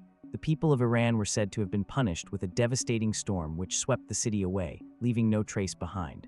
For many, this account raised more questions than answers. Was it a historical event, a fable, or a metaphor for the fall of great empires? The idea of a city of immense beauty and wealth being swept away by divine wrath has had a lasting impact on both religious and historical narratives. Some consider the loss of Ubar a direct result of the inhabitants' hubris, a tragedy destined to befall every civilization that grows too powerful and forgets its place in the grand order of things. But is this divine retribution the whole story, or did Ubar meet its end due to more earthly causes? A significant turning point in the investigation of Ubar's fate came in the 19th and 20th centuries as explorers began venturing deeper into the deserts of the Arabian Peninsula. In the 1930s, explorer Bertram Thomas claimed to have located the ruins of an ancient city deep in the empty quarter. His reports fueled theories that Ubar might have been real and perhaps had simply been lost to time, buried under the shifting sands. But despite his claims, no definitive archaeological evidence emerged to confirm his discovery, leaving the idea of Ubar's existence in the realm of speculation. In the decades that followed, various explorers and scholars continued to search for the lost city, with some theorizing that it was located near the well-known oasis of Alula, while others suggested locations further south. Yet the remoteness of the area, combined with the harsh conditions of the desert, made it almost impossible to conduct thorough excavations. The sand dunes, constantly shifting, seemed to guard the city's secrets with impenetrable might. One of the most intriguing aspects of the Ubar mystery is the various accounts of its advanced architecture and engineering feats. Ancient texts suggest that the city was built with immense pillars, palaces, and fortifications, monuments that could have easily rivaled the grandeur of the classical civilizations to the west. These accounts paint a picture of a society rich not just in material wealth, but in culture and sophistication. The residents of Ubar were said to have mastered the art of irrigation, managing to thrive in the desert, where others would have perished. Could such a city have been wiped off the map so completely? Some historians suggest that the city's destruction could have been the result of natural disaster, not divine wrath. Earthquakes, floods, or even the sudden drying up of essential water sources could have caused the city to collapse under the weight of its own success. After all, cities built in the desert are often dependent on fragile ecosystems. Water supplies can shift, oases can dry up, and trade routes can be disrupted by shifting political or environmental forces. But why would such an advanced civilization fall so quickly? The accounts of the people of Iran suggest that it was not simply a case of bad luck. There seems to be something more, a deeper cause of their ruin. In more recent years, some theories have even linked the fall of Ubar to the very nature of its geographical location. The Rub al-Khali, where the city is believed to have been located, is one of the largest sand deserts in the world. The shifting sands over time may have engulfed the city, burying it beneath layers of sand, rendering it unreachable to explorers. The idea that Ubar was buried, not destroyed, presents a chilling thought. What if the city still lies out there, preserved beneath the desert sands, waiting to be uncovered? Still, some skeptics question the very existence of Ubar. They argue that the city is more myth than reality, a story passed down through generations, enhanced by the imaginations of poets and scholars. Could it be that Ubar was never a physical city, but rather a symbolic representation of lost grandeur? A story meant to convey the impermanence of great civilizations, teaching a moral about the dangers of excess and pride. Yet, for all the debate, there are still tantalizing clues that suggest Ubar might not be entirely mythical. The concept of a vanished city, its wealth and power wiped from the map, is not unique to the Arabian Peninsula. Ancient accounts of lost civilizations from Atlantis to Troy have always held a fascination for historians and archaeologists alike. Could Ubar be yet another example of a once mighty civilization lost to the passage of time? Or does it remain hidden for another, more mysterious reason? The search for Ubar continues to intrigue both scholars and adventurers. Every year, new technologies such as satellite imagery and ground-penetrating radar are used to scan the desert floor, seeking out evidence of ancient structures buried deep beneath the sands. Yet, despite all these advancements, the exact location of Ubar remains a mystery.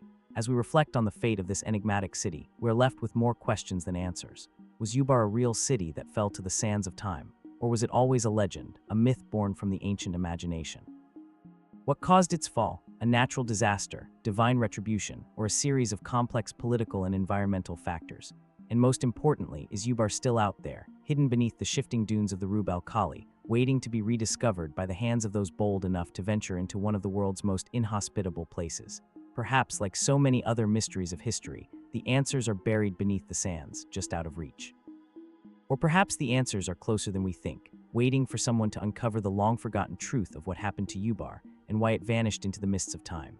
High in the northern region of Peru, nestled within the arid landscape of the Chacama Valley, lies a site that until recently was unknown to the outside world. A site so remote, so hidden that the mystery it harbored remained untouched by modern archaeology for centuries. This is the ancient tomb of the Lady of Kau, a name that would eventually captivate the imaginations of archaeologists and historians alike. But the tale of this woman entombed in an elaborate pyramid dating back to around 500 BC goes far beyond the physical richness of her burial.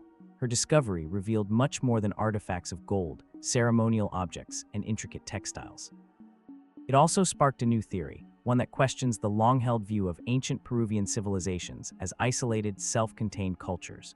For centuries, the civilizations of the Andean region were believed to have thrived in relative isolation, their cultures distinct, and their trade networks limited to neighboring regions. Yet the discovery of the Lady of Kau in the early 2000s, buried in a massive tomb surrounded by offerings of luxury goods and sophisticated artifacts, led to a remarkable hypothesis that this ancient queen might have had trade links far beyond what was previously imagined, far beyond the confines of the Andes or even the western coast of South America. Could she have been connected to a global network of ancient traders, a precursor to the vast transcontinental trade routes that would later dominate the ancient world? The Lady of Kau's tomb itself is a work of astonishing craftsmanship. Discovered in 2006 at the El Breu archaeological site, this woman, who was likely a high-ranking ruler of the Moche civilization, was found buried with an impressive array of artifacts, ceremonial masks, intricate textiles, fine pottery, and even tools of war. Yet, it was the manner of her burial that truly stood out. Unlike many other rulers of the time who were interred with only modest items or offerings, the Lady of Kau's tomb was surrounded by an abundance of riches, an indication of her power and influence. The remarkable preservation of her body encased in a well-preserved mummified state further added to the intrigue surrounding her identity. She was a woman of remarkable significance, one whose life seemed to hold more than what could be understood by simply looking at the artifacts. As the years passed, the site became the subject of intense scholarly debate. The items found with the Lady of Kau were not only exquisite in their craftsmanship, but they also revealed a deep level of cultural sophistication, suggesting that the Moche civilization was far more advanced than previously understood. But it wasn't just the artifacts that raised eyebrows. What really caught the attention of archaeologists were the items found in her tomb that didn't belong to the Moche civilization at all. Among the many pieces, there were symbols, motifs, and even goods that seemed to have originated from distant lands far outside the traditional boundaries of the Moche sphere of influence. The idea that the Lady of the Kau's tomb contained foreign goods wasn't entirely new. Ancient civilizations were known to trade with each other across long distances, and the Moche, like other Andean cultures, were no strangers to this. Yet the sheer variety and number of foreign items found in the tomb pointed to something more significant than mere trade. These items suggested that the Moche were part of a much broader network of exchange than previously believed, a network that stretched across vast distances and possibly even connected the Andean region with ancient civilizations far beyond South America. One of the most compelling theories centers on the possibility that the Moche civilization, under the influence of powerful rulers like the Lady of Kao, may have had trade links extending all the way to the cultures of the Mediterranean and the Near East.